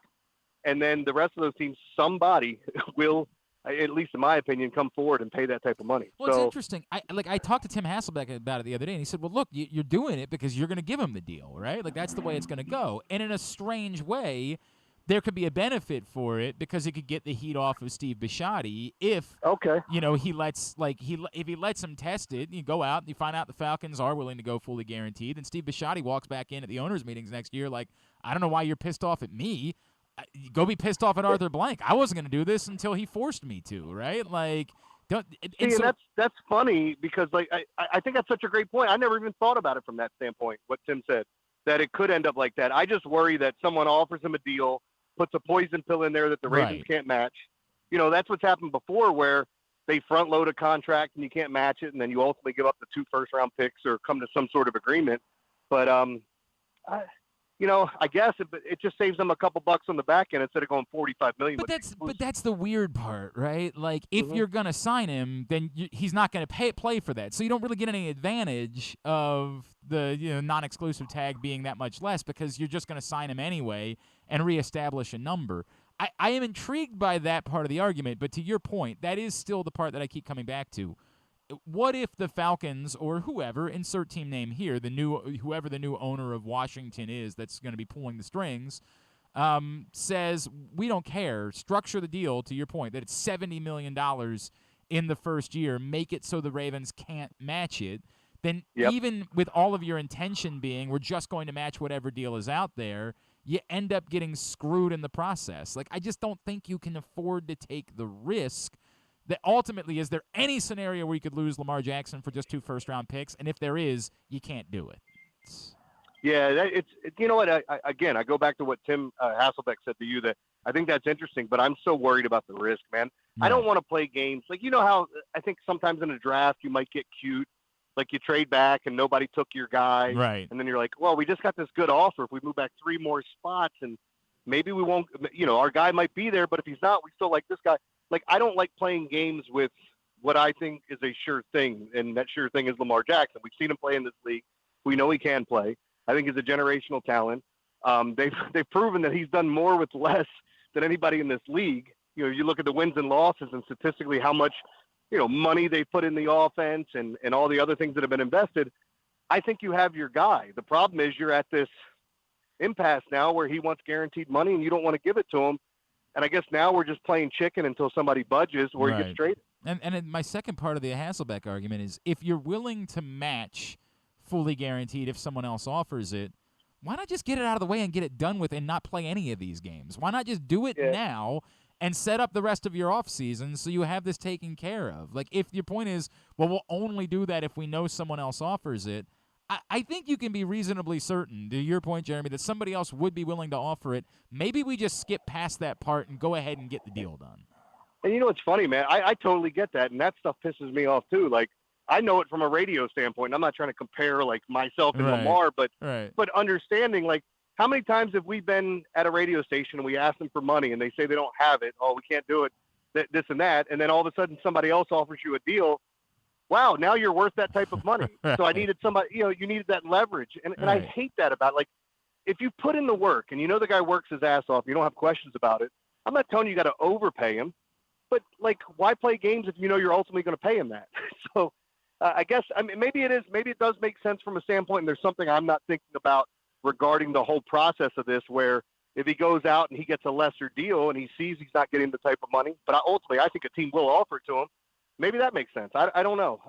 That's kind of a weird one for me because I thought it was exclusive tag or trade him right away. Like, I didn't think there was any other option. Where are you with, like I have said all along, if it's not Lamar Jackson, I'm drafting a quarterback. Like, I have never been okay with the idea. Like, when I see that Derek Carr is going to the Saints, my reaction is good. I'm glad there was no thought on the Ravens' part that could be their answer at quarterback. I'm not pussyfooting around with some stopgap quarterback that you know is going to be good enough to not be good enough, right? Like, he's going to be just good enough to keep you from being able to draft your next quarterback, but not good enough to actually do anything with. To me, it's very simple. If it's not Lamar Jackson, you better love, and you have better done this in your arithmetic. If you're not in love with this group of quarterbacks, if you're like, well, I really like Caleb Williams better, so does everybody else. Like, the idea that you're going to be the team that's just going to be able to get Caleb Williams next year is nonsense. There's going to be 32 teams that want Caleb Williams. That I am either, if I'm not in love with this group's class of quarterbacks, then to me, that makes Lamar Jackson all that much more valuable to me, and I'm quicker to pay the number that I need because I can't mess around with it. It's got to be Lamar or a drafted quarterback. Yeah, my only problem with that is, like, I'm not necessarily in love with any of the quarterbacks in this draft. I like C.J. Stroud better than the rest of them. I do think he's the best passer of the group. Will Levis is interesting from, he's got the strongest arm in the draft. People are comparing him to Josh Allen. And now everybody's talking about Anthony Richardson because, he's a linebacker playing quarterback with, or a small forward, if you will, his ability to jump and run, all the things he can do. But everything that everybody's talking about, I still want to see how good of a passer he is because he struggles on the out routes. So, it's kind of tough because I do think in what you said, Caleb is the truth. Caleb is, I'm not going to say it's a no-brainer, foregone conclusion, but it's a no-brainer. It's a foregone conclusion that I think he's the number one overall pick in the draft next year, barring an injury, and I think he's the real deal. So I would do everything I could to get that guy. That being said, I don't feel that way about any of these quarterbacks. So unless you make a move with, like, the Texans or you make a move with Atlanta and you feel comfortable where you're at, because I think 3 of the quarterbacks are going to go in the top 5. So then you're left with whatever's left there. And if you like that, okay, great. But if you don't, then I wouldn't reach for a quarterback if I didn't love the guy that was sitting there. But again, that would all be factored into my decision about Lamar Jackson. Like, that to me, like, and I get what you're saying. I'm not in love with any of these guys, but I'm going to bet that at least 2 of them prove to be really good NFL quarterbacks. If you're not in love with these guys, that to me, you can say, hey, well, that doesn't change how I value Lamar Jackson. You're damn right it changes how you value Lamar Jackson because these are your options. You can't just invent a rock star quarterback or pull it out of thin air because you think there might be a wart related to the guy that you have. Well, look, you're running a risk, too, with next year. I would just say this. If you are trading Lamar, you're more than likely getting a first this year and a first next year. Right. Okay, so that's going to happen. It depends where the first is this year, or do you want to take some of your picks and move up to go get a guy you covet? Or with 2 first-round picks, maybe could you wind up with a draft like this year where the number 1 overall team doesn't need a quarterback and they're most likely going to trade that pick? So could you end up with that next year and make a run for Caleb Williams? Because next year, whoever goes up to move up and get him, if it's not the number 1 team taking him, I guarantee you're going to have to give up 3 first-round picks or just a lion's share of picks. So that's the issue, right? Like, your picks going to be enough? That's to say, hey, just stockpile picks and go get Caleb Williams. Yeah, but you don't think there's another team that's considering that right now? Like, you don't think there's That's the way we're treating Absolutely. Caleb Williams, is that he's a generational talent. So presumably there's still a chance that whoever ends up with the number 1 pick says, yes, we'd rather have Caleb Williams than 3 first-round picks. Sorry. Like, we're not doing this. That's why I said you're going to be you're going to be hoping that a team like the Bears that doesn't need him correct would rather take those. Yeah. So it's problematic. It couldn't be my strategy for how I'm handling the quarterback position, right? Like, if it happened to work out, God bless, Papa bless. But my plan for the quarterback position is hoping that you can be the one team out of 32 that ends up getting Caleb Williams. The hell with that, man. Well, I can't do it. And I agree with you. Like, but I'm not opposed to the 1 year. The 1 year Jameis Winston, Geno Smith. I saw the picture of Alex Jones before and after, and they were doing the thing with the Saints where it said the Saints with Dalton, the Saints with Derek Carr. Yeah. And it's just funny because it's like, yeah, he looks a little bit better, but I really don't see a difference. No, correct. But I do think Derek Carr helps the Saints. That would have been the guy that I would have said, okay, he's one that I could, what's the right word, settle for? And I don't even think that's fair because he's better than that. He's the one guy I could have seen saying, okay, I'll bring him in with this group and see what he can do. The rest of the guys on the open market, I'm not in love with. See, and it's a weird thing. I actually, for the Saints, because their division stinks and because the NFC is wide open, I don't think they're going to win it with Derek Carr, but I think they can be competitive. I don't think there's a chance. I think they win it with him. Oh, I don't. I think they can win this division, depending on. I thought that's what you were talking about. I mean, I don't think they can win the NFC with Derek Carr because I still think they have too many holes. Like right now, I mean, I like they have one wide receiver that we all like a whole heck of a lot, but they're probably going to need to replace Alvin Kamara. Like, they don't really have a tight end that stood out from that group a year ago. Like, they still have other things they've got to do to upgrade that offense beyond just getting a quarterback. But to me, Derek Carr in the AFC is, I mean, he's what, the 8th, 9th best quarterback? And this is, to me, the problem the Ravens are dealing with is, and the reason why I was never going to be okay with it being Derek Carr is, do you think Derek Carr is breaking through from the group of Joe Burrow, Josh Allen, Patrick Mahomes, Trevor Lawrence, Justin Herbert? Like, there's not a chance in hell to me that you can win with that in the AFC. No, but I've seen a lot of people say that the Ravens are built like the 49ers. They don't have a Debo, so I'm not trying to say that. But when you look similarities, I think there are a lot. They don't have a pass-catching running back. Well, I mean, I think they do. They just don't throw to him. I think Dobbins can be a pass-catching running back. But he never even did it in college. That's like, it's funny you say that because his skill set, I would agree with you, but he's never done it ever. Like, we've never seen anywhere that J.K. Dobbins, and by the way, the standard, of course, being maybe the greatest pass-catching running back ever if you're trying to be the 49ers, we've never seen him catch the ball anywhere. Like, it's just to count on that and say, hey, if you just start throwing it to him, he'll be that guy. I hope so because he's going to be here and you need to throw the ball to him more often, but we've never seen it anywhere that he's that guy. Fair enough. Look, but we're not talking about, like, being a pass-catching running back, and this gets brought up all the time. They're catching some of the easiest passes you're ever going to catch in your life. Like, these are like pitch and catch, and it's not all the time. Like, if you're going to run a running back on a wheel route, of course it could become something different, where you're looking at a big play down the sideline. But I'd say 80% of the passes they catch, just pitch and catch, and then seeing what you can do after. But that's just me. That's how I feel about that because I feel like that gets overblown. Now, guys like Adrian Peterson can't catch. Right. So, But I guess what I'm saying is, in trying to become the next 49ers, that's Christian McCaffrey that we're talking about. Like, that's not just I think that we are giving. I think we're pretending like the 49ers thing can be replicated, where we have to acknowledge the 49ers thing is the anomaly. Like, it almost requires everything going right with a Kyle Shanahan offense in order to be able to make that work. The idea of thinking that you can replicate that somewhere else, to me, it's really tough. And I don't disagree with that, but I do see, like, I see the similarities. It's like people telling me I look like Denzel. Like, right. Do I it look does. like him? Yeah, No, it's a but I great point. do see the similarities. There are things that are similar. About Actually, the correct answer was Tim Allen. I'm sorry. Right. That's what. Yeah, they're very close. The two of them got confused regularly over the years. Very. Some very random close. person said that to me the other day, and I was like, "Son of a bitch, man! Are you kidding me?" Tim Allen. Did you really get that? Did you get that somewhere? Like, hey, by the way, I get it all the time. I got to think about it. Yeah, because the Santa Claus thing. I understand that. Yeah. They even said some people think the rest of my facial features look like his, even without the beard. When you just look at the, my beautiful eyes, nose, and my big ears. Okay, so there was a Jeremy Conn is with us, and now there's the part where this devolves. There was a girl who once said to me when I think I've talked to you about this. When I was fat, I always was fishing for Jack Black.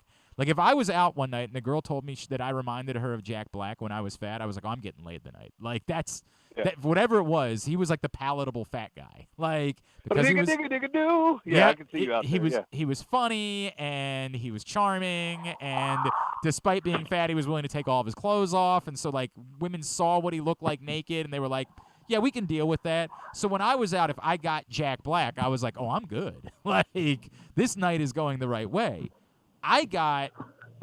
Tell me when I was fat, I got, you look like Jonathan Taylor Thomas with weight. And that has stayed with me for the entirety. That's a half a compliment. What is that? What did that mean? You look like Jonathan Taylor Thomas with diabetes. Right? Like, I have thought about that line so many times. This was maybe 15 years ago. No, it's got to be longer than that. God, I'm 40 at this point. This might have been 17, 18 years ago. And I have thought about that for 20 years now. I just start to think about everyone I would get. It's not really all that flattering. When I was younger, I would get Nick Cage a lot. Okay. And then when I got older, I got Brandon Webb when I had like the little chin goatee thing going on, my chin scrap. The old pitcher for the Diamondbacks, which I know you know, but I don't know how many people know him. And then the lead singer of Lady Antebellum, the guy, not the girl. But I would get that all the time. I don't know what the lead singer of Lady Antebellum looks like. So look him up. You'll see it. It's pretty good. Lady Antebellum. Okay. Pretty good. Okay. Yeah. Well, my beard was thinner, and I had just like I said, it was, it wasn't long. It was really short. I could see it. I don't. And by the way, I don't think that's a bad one. I would take that one. No. Right? Like, I don't think any of them are ultimately all that appealing. Like, that's what you're looking for. That's the only one that I went, oh, all right. Have you ever gotten one that was so, like, both genuine from the person and completely puzzling to you because you found yourself saying, what the hell? I don't look anything like this person. Oh yeah, I had somebody tell me I look like Steve Buscemi, and I'm going, are you messing with me, or is this something real? Like, you really think that's like a pretty nothing looks? That's a pretty effed up one too, right? Like, well, because I mean, come on, like, are we being serious? Because the only thing that he and I have in common, like physically, is that we're both white. That's it. I can't. And if you're white, you're Ben Affleck. So I guess that's probably the best one I got. Right. That is not a bad one. This one is one that has sat with me for forever. I was backstage one time at a WWE show, and there was a female wrestler. Her name was Alicia Fox, and I was enamored with Alicia Fox. Like, I would talk about it regularly that I was in love with her. And I was, going to be cool. I wasn't going to be weird or creepy or anything like that. But she approaches me, like, comes right up to me, puts her arms around me, and yells out, "Man Beast!" And I was like, "Oh, do you think I'm Brock like, what the hell is going on right now?" It was the single. Stop it, lady. And then she looks at me again. She's like, "Oh, you're not who I thought you were." And I was like, "Who did you think I was? I want to know more." To your point, though, like, I don't think I look like Steve Buscemi, but I also don't believe my grandmother that I was the most handsome little boy in the entire world. Well, so I I'm don't not know, stupid. Jeremy. But it's what's really weird about that is your grandmother told me the same thing. I don't know how to tell you that. Nana? Yeah, she told me the exact same thing. She's fishing for compliments. I know. Oh, that Nana. Hey, what do I do? My wife and I are both turning 40 this year, right? Which I don't really care about, but I like getting people. I do like doing things for my birthday. I like it's just an excuse to try to get people together, and I'm at that age where it's nice to get people together. She says to me, "I don't want anything crazy, just like a night with you and the kids." She's definitely lying, right? Like, she definitely wants me to put together. She wants to play paintball. That's what she wants to do. Done. It's a definite. I can tell it in just the way she said that. She wants you to take her paintballing. And you guys shoot the hell out of each other. I'm in. I am so. But like, I'm correct. You have to get her something. You have to. No. I mean, like, a gift. I get that, but like, I have to do an event, right? Like, I have to do something. No matter what she says, she really wants me to put together some sort of event, right? I think 30 is the perfect surprise party, but you can also do it for 40. You don't have to if you want to make sure you're inviting all of her friends, but once you hit that 10-year mark, you have to do something. That's what I feel like. I feel like that's because there is some small part of me that worries that, like, she's not excited about turning 40 and she doesn't really want attention about it and all that sort of stuff. But, like, I don't think so. I think she wants – I think she – like, knowing her, I think she wants attention. Yeah, if you want, I could come over and juggle with a beer bottle in my ass. Please. Peter Cetera's Glory of Love. I would – oh, my God. It's perfect. It's perfect. Yeah, I mean, what doesn't say I love you more – or what says I love you more than that, right? How many I'm just going to go ahead and ask the question. How many times have you been hired to perform in such a way? Well, hey, I usually do it for family events, but you're a friend, and I consider you family. So I don't want to take this trip on the road yet. I mean, I still got a lot of work to do. Yeah, got to work out the kinks before it's available for hire. More ass kegels. Is that a thing? I know it should be. I know that much. If it isn't, it sure as hell should be. I've worked my way up to the 40-ounce bottles now. Oh, so. God. All right, pal. I got nothing else. I'm tapped. That's where do we go from there? What's coming up on the Big Bag Morning Show this week? Well, the whole show's back this week. Ed's back from vacation, so I'm sure more shenanigans as we're busting our chops. But, waiting for the Terps in the Big Ten, seeing how that game goes. I think they're going to end up playing Nebraska, and Nebraska's playing good basketball. But, and then obviously Orioles, Ravens. We'll have the Lamar stuff this week, or at least something, franchise tag. And so more to talk about. It's going to be fun. Of course, 6 to 10 every morning on 105.7 The Fan, and picks every day, PressBoxOnline.com, at Jeremy Conn 105.7 on Twitter. Love you, buddy. Please work on those Kegels. I'll be in touch. See you, man. Pal. It's Jeremy Conn with us here on GCR. Yeah, I think I have to do something. Like, I do. I just think that's the way. Like, I don't think she's really saying, like, do nothing. I think she just doesn't feel like she can say that. Like, she's supposed to be like, oh, no, it's not that big of a deal. I don't care. I think I have to do something.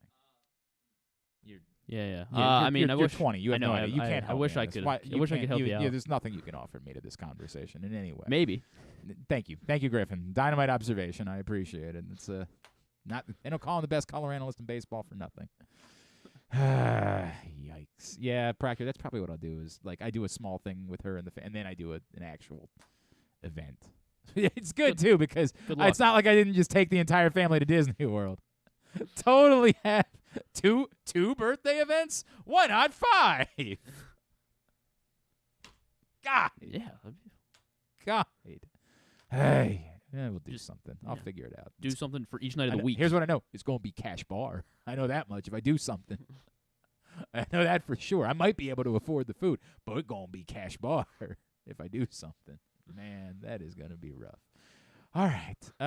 A couple of things from people that have a problem with my my friend Rob said the problem with not pussyfooting around is you assume that the Ravens like a guy this year and can get that player. No. I assume that if they don't think that guy is available, it makes their current guy that much. There's no world in which this acceptable scenario is not having a quarterback, is shrugging your shoulders and saying, well, we tried with Derek Carr. Rob, I don't know that it matters. It's all about the contract. And the Ravens aren't going to give a blank check or a stupid contract out to Lamar, and they shouldn't. What do you think a stupid contract is? A contract? Like, we keep saying the word stupid contract. And it's not just Rob. Plenty of you say those things. So what is stupid? What do you think is stupid?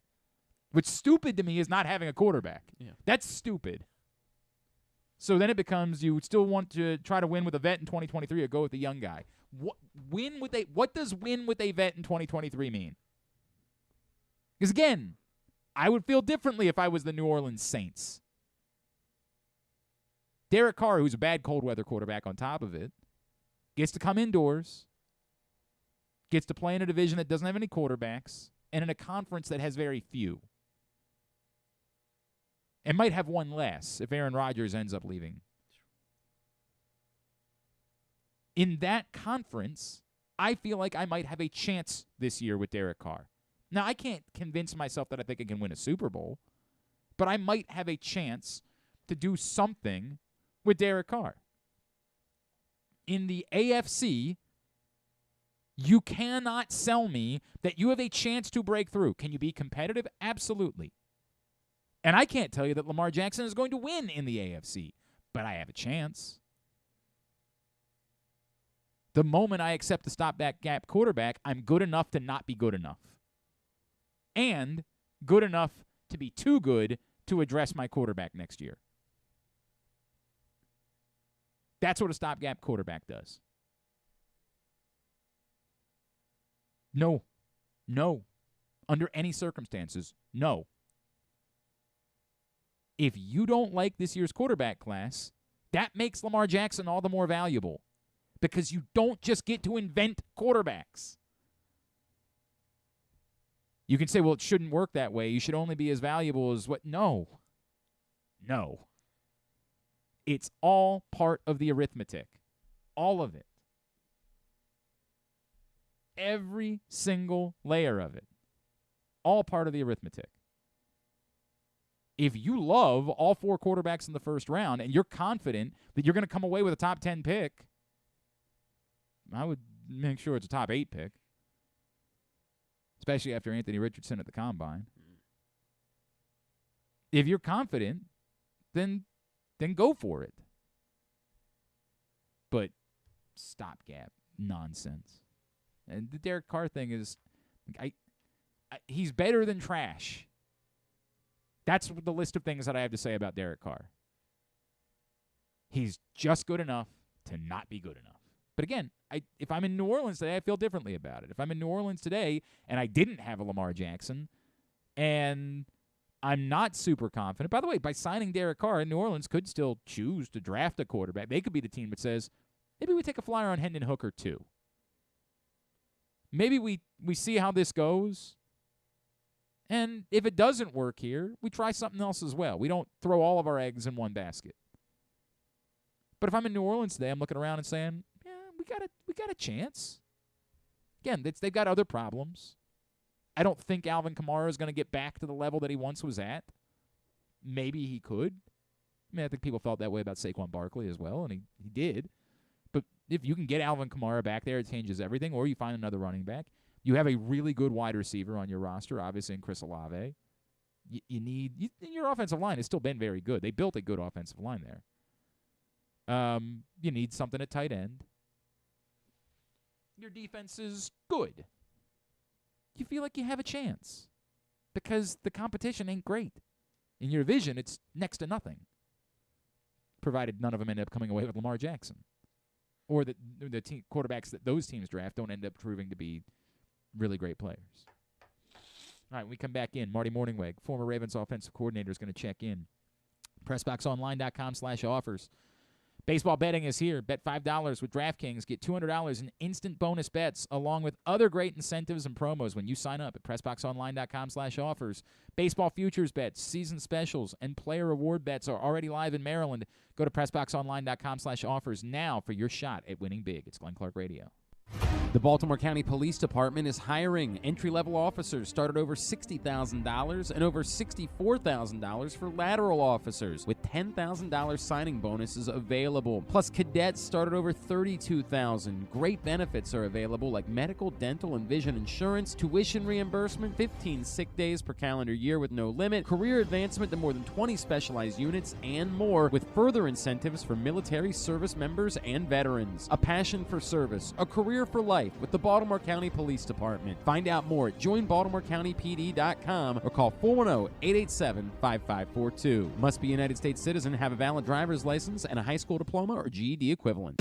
The latest edition of Press Box is available now. On the cover, Luke Jackson profiles Orioles phenom Gunnar Henderson, breaking down how he was able to become the top prospect in baseball at such a young age, and what could be next in his first full MLB season. Also inside, we meet lacrosse players from the men's and women's college programs across the state, and Bo Smoka breaks down another year of wide receiver issues for the Ravens. Press Box is available for free at over 500 area locations, including 60 Royal Farm stores, and you can always find the entire edition, as well as the best daily coverage of the Orioles, Ravens, and Terps at PressBoxOnline.com.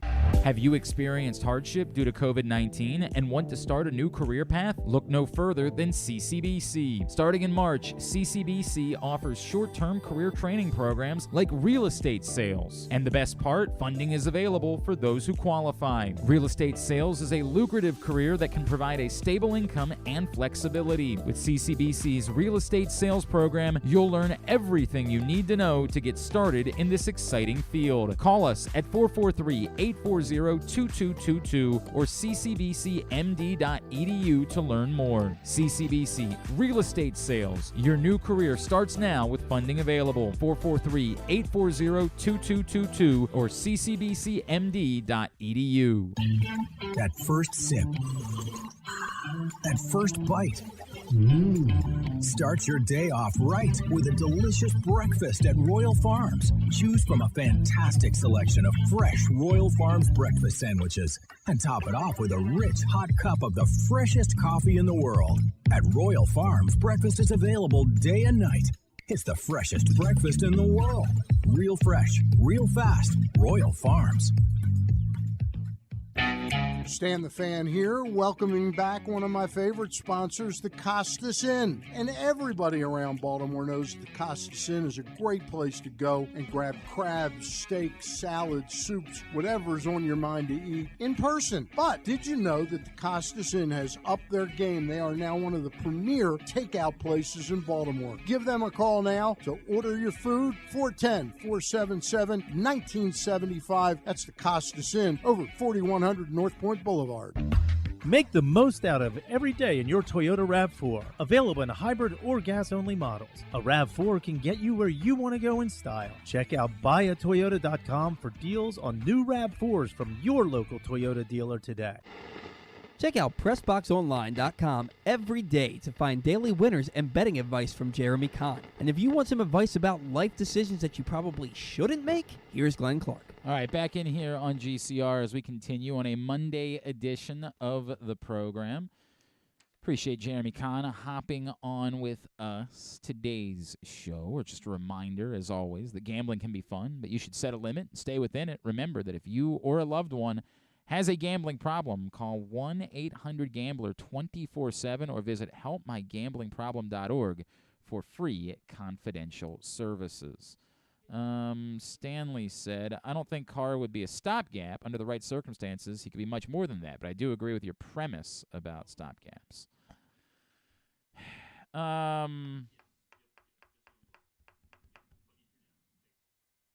I don't know. I'm trying to think of somebody else. One of the problems with Derek Carr is he's a truly awful, really bad cold weather quarterback. He's one of the worst cold weather quarterbacks in the modern history of the NFL. It was part of my, even when you try to sell that Derek Carr is better than he gets credit for, even when you try to say, look, dive into the numbers, you can't make that go away. He's one of the worst cold weather quarterbacks that's ever played. So, that was your best hope of them. You can't sell me at all on any of these other guys.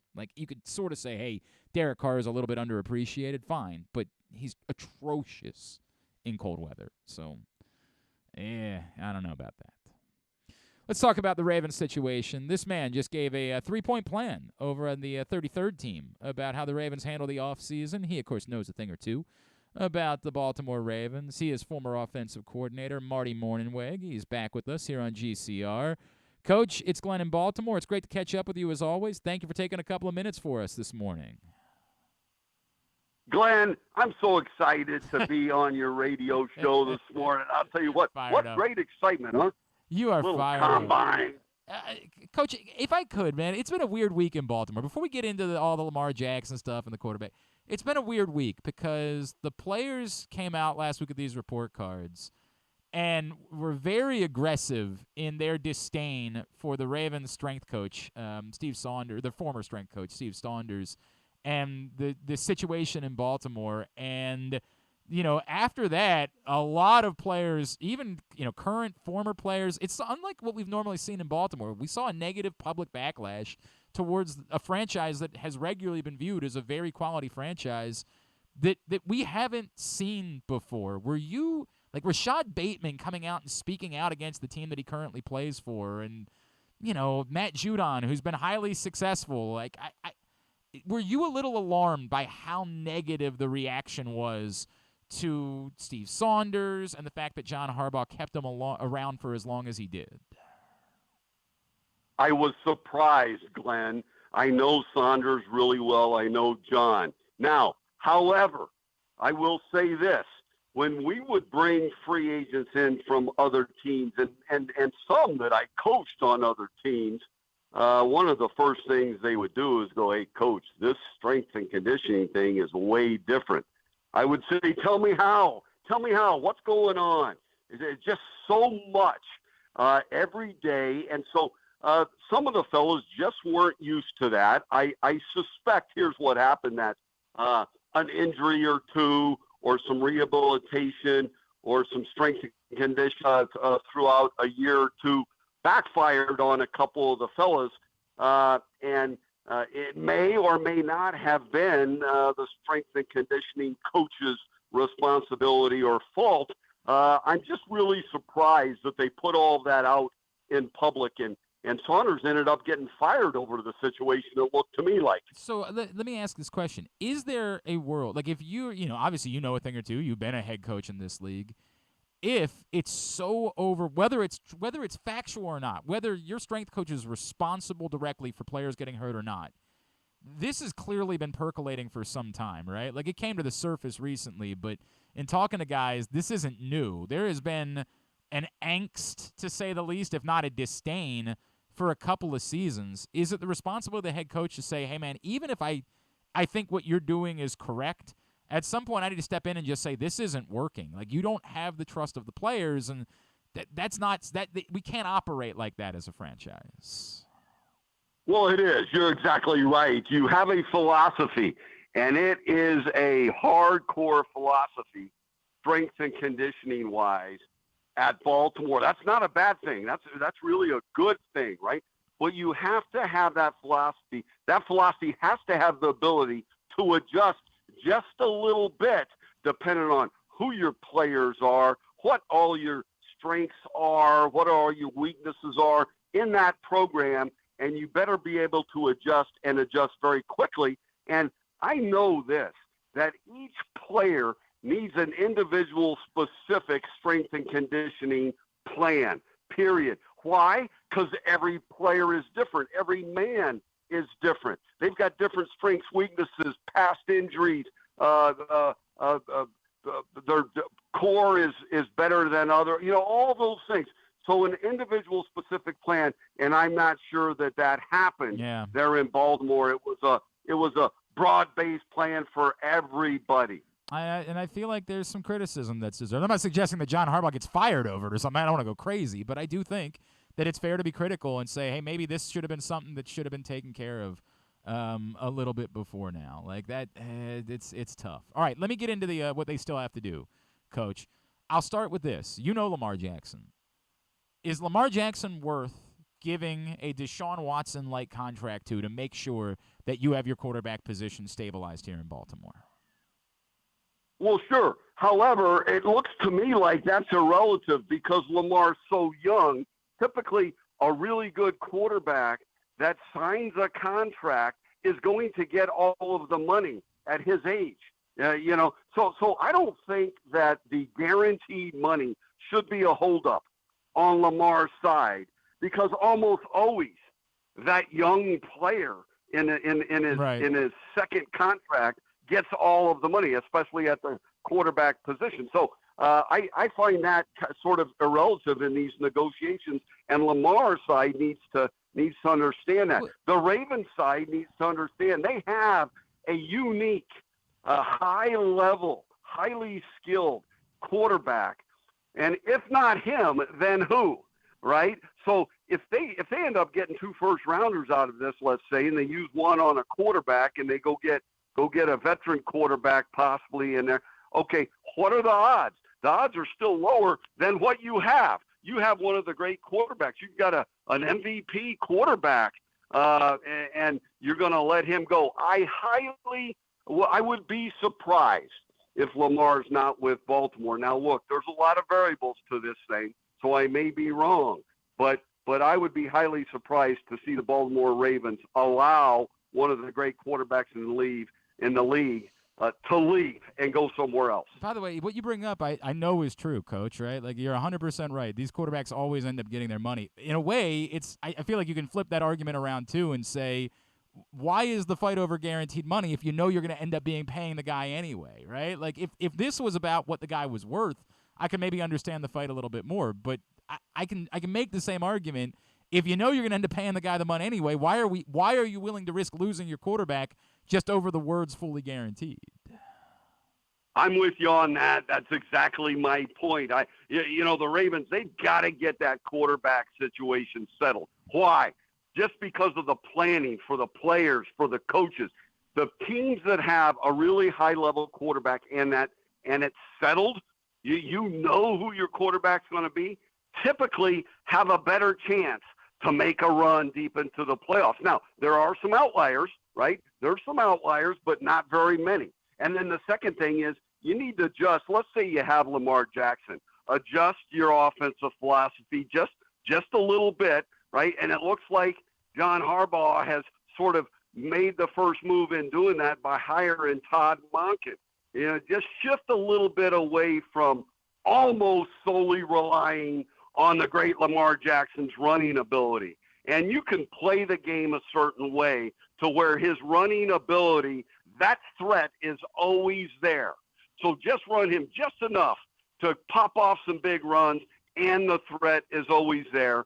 And then nobody's immune to an injury, but you can play the game a certain way where you minimize all of those possibilities of some of those injuries. Lamar's been unavailable the last 2 years down the stretch. So that's so important.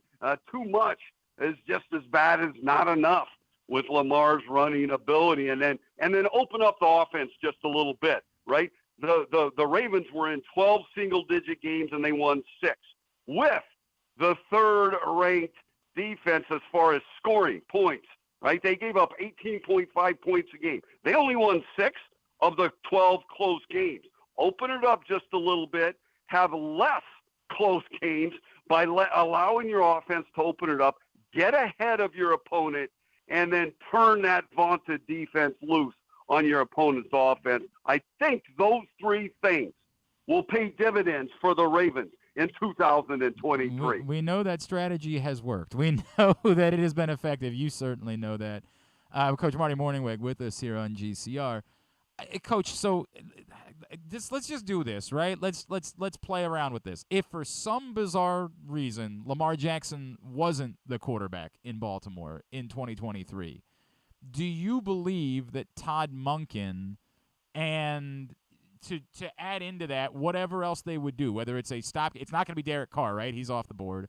But whether it's, a Geno Smith or a first-round quarterback, do you believe that given the defense they've put together and Todd Monken's abilities, they can still remain highly competitive even if they don't have Lamar Jackson? Well, absolutely. That defense giving up 18.5 points a game, that alone, right, is going to keep you in games and allow you to win some of those games, right? But you need offense in the NFL to go really far, right? Now, if you're going to rely on a first-round pick, a rookie quarterback, there's been no rookie quarterbacks that have gone into a championship game and won and lead your team to. There's never been one, right? There's been some great ones that have played as rookies. So that's at least a couple of years away if you're going to rely on a first-round pick. And by the way, those first-round pick quarterbacks, right, they're about 50-50 that they will live up to an all-pro type of career, many Pro Bowls, right? That's 50-50.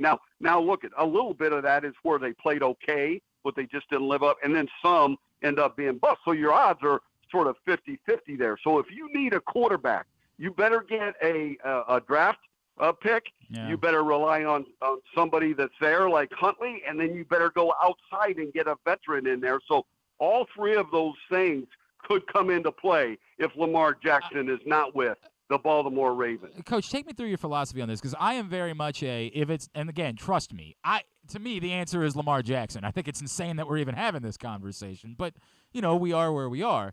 I'm of the belief that if it's not Lamar Jackson, you're going and trying to find your next Lamar Jackson. Like I'm not messing around and saying, look around the AFC. There's Patrick Mahomes, there's Josh Allen, there's Joe Burrow. I find it very hard to believe that you're breaking through with like a Jimmy Garoppolo and you're beating those teams next year and you're winning a Super Bowl. To me, if it's not Lamar Jackson, it's because you love one of these guys in the draft and you believe you can find your next superstar quarterback, whether it's a Bryce Young, a Stroud, with Levis, whoever it is. What is your philosophy about how you handle this situation if, again, knowing what we know about you, you'd rather it being Lamar Jackson, but if it wasn't? Right, I'm with you. It should be Lamar Jackson, period. Now, I'm surprised. I am really, really surprised that this thing hasn't gotten done up to this point because when I interviewed, when we flew Lamar Jackson in to Baltimore, and I spent half a day with him, I brought up 3 or 4 things that were unusual with him. So and one of them was he didn't have an agent, and he was very, very well schooled. He had people around him that were well schooled, that were experts with contracts and the salary cap. He just didn't have his agent there, and I remember he said, "Look, Coach, I'm not against agents. It's just that the rookie contract, there's very few things that you can negotiate. You're slotted, and here's the things that you can negotiate. I'm well schooled on it. I'm not against hiring an agent for my second contract. I may end up doing that." So first of all, I'm surprised that he didn't hire an agent for his second contract. Right. So the other thing that makes it unique and a little bit more difficult is there's no buffer, right? So when you're negotiating, you're talking directly to Lamar. Well, you need a buffer in there because the negotiations can get a little tricky. They can get some feelings hurt, let's say, right? So you need that really good agent that's a buffer between the negotiations from the Ravens to the Lamar Jackson camp. And I'm just so surprised that it's not done. Now, my philosophy moving forward, identify and then acquire and then develop one of these great young quarterbacks. You got to identify the one you want if you're going that way with the draft. Yeah. Identify, acquire them, and then develop them. And the Baltimore Ravens understand, and they've had so much history and so much experience with quarterbacks now that they understand that if they select one in the draft, it is not a slam dunk, right? They've been through that now. I mean, they got their slam dunk with Lamar Jackson. So again, I'd be highly surprised if he leaves.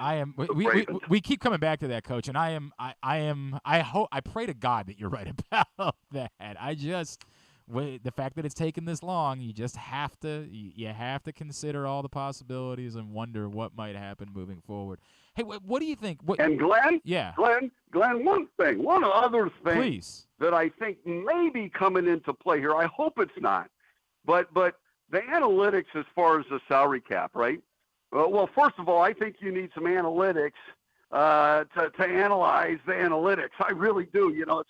It's gotten so far one way where everybody's going with the analytics, but the quarterback position, if you have a great one, typically you need to win a Super Bowl in the first contract because the second contract is going to hammer, let's say, your salary cap and pull from other positions. So are the Ravens saying that they just don't want to spend the money salary cap-wise on one position, and that being the quarterback? But let's talk about that, against right? my philosophy. Yeah, Coach, that's what I want to get. Because my philosophy. I've heard plenty of people make that argument. Of course, we all saw that Patrick Mahomes was sucking up more than 20% of the Chiefs' cap this year, and they had no problem. Now I get it.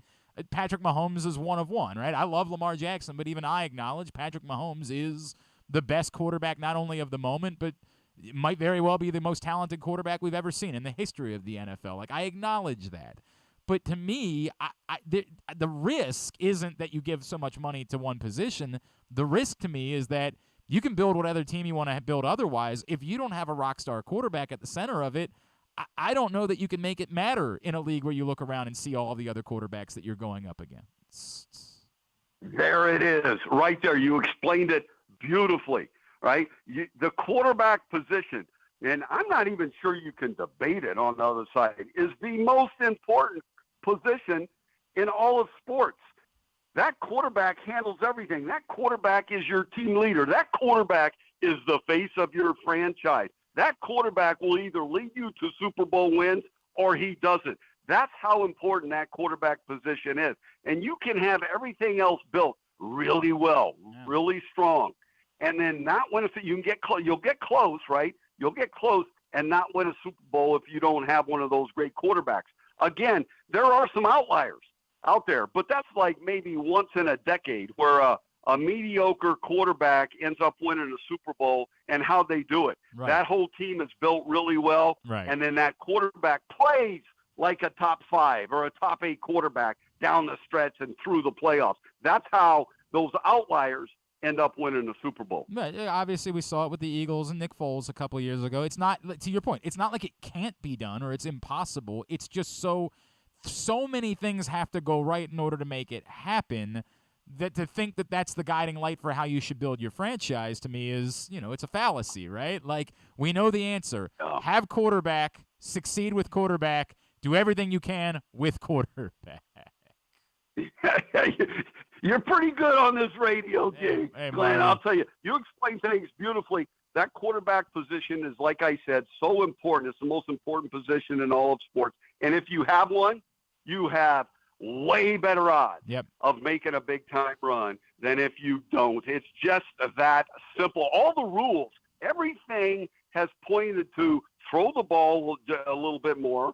Some teams were ahead of the curve. I thought we were way ahead of the curve in Green Bay and San Francisco and Philadelphia. Sure. And then everybody else sort of caught up to the philosophy of throwing the football early to score points in most games, get ahead of your opponent, and then allow those pass rushers to get after your opponent's quarterback.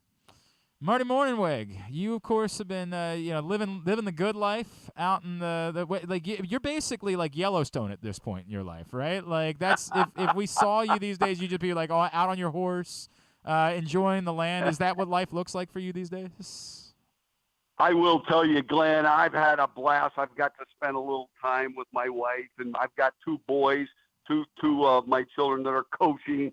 I dipped my toe. I never thought I'd do the media thing, right? But I dipped my toe into it, and man alive, I've really enjoyed it. I do a couple radio shows every week. I do the 33rd team. I did the color for the TV for the Montana Grizzlies. Yep.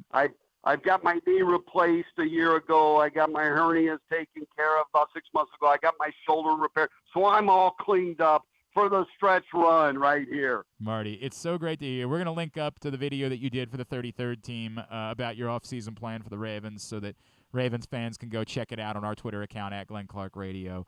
Always great to hear your voice. Thank you for taking the time for us as always. Let's talk again soon, all right? Glenn, it's going to be exciting for the Baltimore Ravens fans in the next couple of days, isn't it? Oh. Have a great week. Thank you, sir. He says exciting. There's a scenario where it's not as exciting.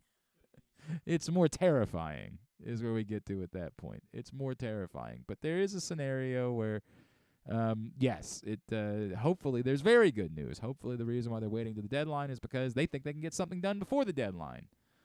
I don't feel strongly about that possibility, but let's just hope. That would be what wonderful news. My God, the week we would have if tomorrow the news comes out, the deal is done, and we can start worrying about other things. Like, we could have a conversation about anything else. The path of the parade and right. Like, well, let's maybe ease up on all of those things. Like, let's settle down there. And that's the funny part. Like, when I have these conversations, I end up going back and forth with folks. Like, I'm not here to tell you that the Ravens are going to win a Super Bowl with Lamar Jackson. I can't do that. My buddy Kevin Van Valkenburg said it best. Dan Marino never won a Super Bowl. And he's one of the greatest quarterbacks we've ever seen in the history of the game. It's not easy to win Super Bowls. It's particularly daunting in a world where Patrick Mahomes is breathing in the way that it was daunting for a little while with what the Patriots were able to build with Tom Brady. It's a daunting thing to try to break through and win a Super Bowl. But I'd rather give myself a chance. Like, it might not work, but I have a chance. I don't feel like I have a chance in other scenarios. Apparently, the Jets were also very high on Jimmy Garoppolo, so if Aaron Rodgers, trying to explain this to an, if you're in the Barstool Sports world, you know all of this. If you're not, they did a prank last week with Adam Schefter where Adam Schefter made it seem like the Commanders were going to get Lamar Jackson because PFT commenter is a huge Commanders fan. Okay. All right, yeah, Please understand, I am almost not at all in that world. It's just not. It's not a knock on them. It's just more of an age thing. It's not for me necessarily. But God bless them. They're doing their thing. I'm not here to fight with them in any way. They do this thing, and then I guess PFT commenter. Again, try explaining this to a group of people. PFT commenter is not a reporter, but of course, because he's a very popular personality, is plugged in with people that work for teams that just like his content and want to give him information.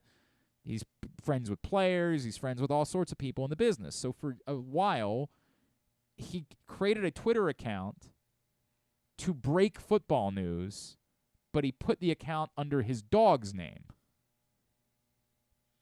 But then he stopped doing it. At some point, he stopped doing that and just, it wasn't his shtick. His shtick is comedy. His shtick is, it's silliness, and so he stopped doing it. Adam Schefter played this prank, and I guess apparently he said afterwards, I'm going to bring back my dog's Twitter account as revenge, and I'm going to beat you on breaking news stories as revenge for your prank. And so he did. So the dog's back. So the dog. I don't remember. What was the name of the dog's account? Leroy is the name of the dog. All right. It's at Leroy Insider on Twitter, which is PFT commenter, just using a different alias thing. Yeah. He says, again, make sure this is clear. He's one, not a reporter, and two, it's not a dog. It's PFT commenter that says it. Said this morning, per sources, Aaron Rodgers will return to play for the Green Bay Packers, barring a material change. Okay, so that's nothing. You say that, it means he got something. And I believe that those guys have a relationship with Aaron Rodgers. Like, I think he's done their show, and, like, Aaron Rodgers is kind of an attention whore anymore. So, like, it's totally plausible that, like, that's something direct, right? If that's the case, and Aaron Rodgers does go back to the Jets, there's talk that the Jets would be in on Jimmy Garoppolo. The Jets can't really believe that they can break through with Jimmy Garoppolo as their quarterback. I can say you weren't going to do it with Derek Carr. At least you could say Derek Carr is a definitive upgrade at the quarterback position. You can't even say that about Jimmy Garoppolo. Why are you so down on Jimmy Garoppolo? Because he's a guy. He's a game manager for the most part. I mean, I feel like that. Yes, you're saying they have a good roster. They're not in the AFC. They compete in the right circumstances. You have to have great circumstances in order for a game manager to be able to compete. To think that a game manager is going to compete, and I get it. They did some good drafting a year ago. There's a lot of nice pieces in New York. But to think that your roster is so wildly better than everyone else's that you don't need exceptional quarterback play, it's nonsense. They're not there. They've got good players. Nobody's debating that. Everybody likes that they were the ones that came away with Sauce Gardner and Garrett Wilson. Like, they look like rock stars, and Breece Hall looked really good too. But to think that that means that you're suddenly the most talented team in the history of the NFL. The Saints weren't able to do it when they had Michael Thomas and Alvin Kamara as their top weapons in their prime. They needed better quarterback play than that in order to break through. Game management type quarterback play is not, again, I think they can be competitive. I don't think I believe they could, if Josh Allen stays healthy, I don't think they have a chance in hell of winning the division. Well, I don't know what you expect them to do. Like, I mean, draft a quarterback. Where are they in the draft? I mean, they don't. They're like pretty middle of the road. Like, they're gonna miss out unless they trade up. That would be what I would do. Yeah. Like, when you've got trade up, when you've got the pieces, you got to get a quarterback. You can't just sit back and say, "Well, we tried. I mean, we got Jimmy Garoppolo." I mean, dude, do you want to win or not? Like, the answer would be yes. Try to go get Aaron Rodgers, right? Like, that's your best win now opportunity. Or Lamar Jackson, or Lamar Jackson. I would 1,000% be in on Lamar Jackson. Oh my God, I would be overwhelmingly in on Lamar Jackson. Now, if I'm the Ravens, I don't like that trade offer because I need a top. If I'm making the trade, I need it to be a top 8 pick in the draft that I'm getting out of this because I've got to find my quarterback. But yes, I would be in on Lamar. I would be doing everything I can to say, hey, look, we've got a lot of the other answers. We can either stockpile draft picks, or We can go try to solve the one thing that's going to prevent us from being able to do something with it. The Jets have pieces. They're a good-looking, on paper, roster. But it's what we were just talking about with Marty Mornhinweg. It's irrelevant until you find that guy. So, yeah, I'd be in on – if Aaron Rodgers is going back to Green Bay, I'd absolutely try to be in on Lamar Jackson. I don't think the Ravens would want to make that deal with another AFC team. I don't think they want to make a deal with a team that doesn't have a top 10 pick. I wouldn't. That's what I'm really saying. I wouldn't do it. I wouldn't make the trade to begin with, so I'm probably the wrong guy to ask. But if I was told I had to make the trade, it wouldn't be in those circumstances. And another AFC team that you're going to have to compete against, and you're not getting a top 10 pick out of the deal? Nope. No, thank you. What is the Jets pick? Hang on a second. 2023 NFL Draft. 2023 NFL Draft. So their options are. Hang on a second. Okay, so their options are. They're the 13th pick. Okay, yeah. I mean, they're not going to be able to. Yeah. I can't do that. But so their options are for next season. If they can't get a rookie quarterback, yes. they don't get a they compete. They try to compete with Jimmy Garoppolo, or do you want them to completely tank for Caleb Williams? I would think you'd be better off tanking for Caleb Williams. Yeah. Well, they're not going to do that. But I would say that you've got to go aggressive. You have to try to figure out if there's a team you can move up with. Like you've got to sell out. You've done what you needed to do with your draft picks a year ago. You've got talent. You've done that. Now you've got to get the thing that matters, the quarterback. Mm-hmm. Sell out for it. Yeah. If you can't get Aaron Rodgers, if you can't get Lamar Jackson, you don't just sit back and say, well, we'll just hold at 13. Figure out. Go look at these teams that don't necessarily, this is the problem. There's only so many of them that are trade targets. The Bears, of course, at 1 are a trade target. Although there are still percolations that maybe they're willing to consider, which is bizarre. I don't feel so strongly about any of these guys that I would put them over Justin Fields. Arizona probably should be in the quarterback market, but can't be. So you have an opportunity to trade with the team at number 3. The rest of the top 10, Houston, Indianapolis, Seattle.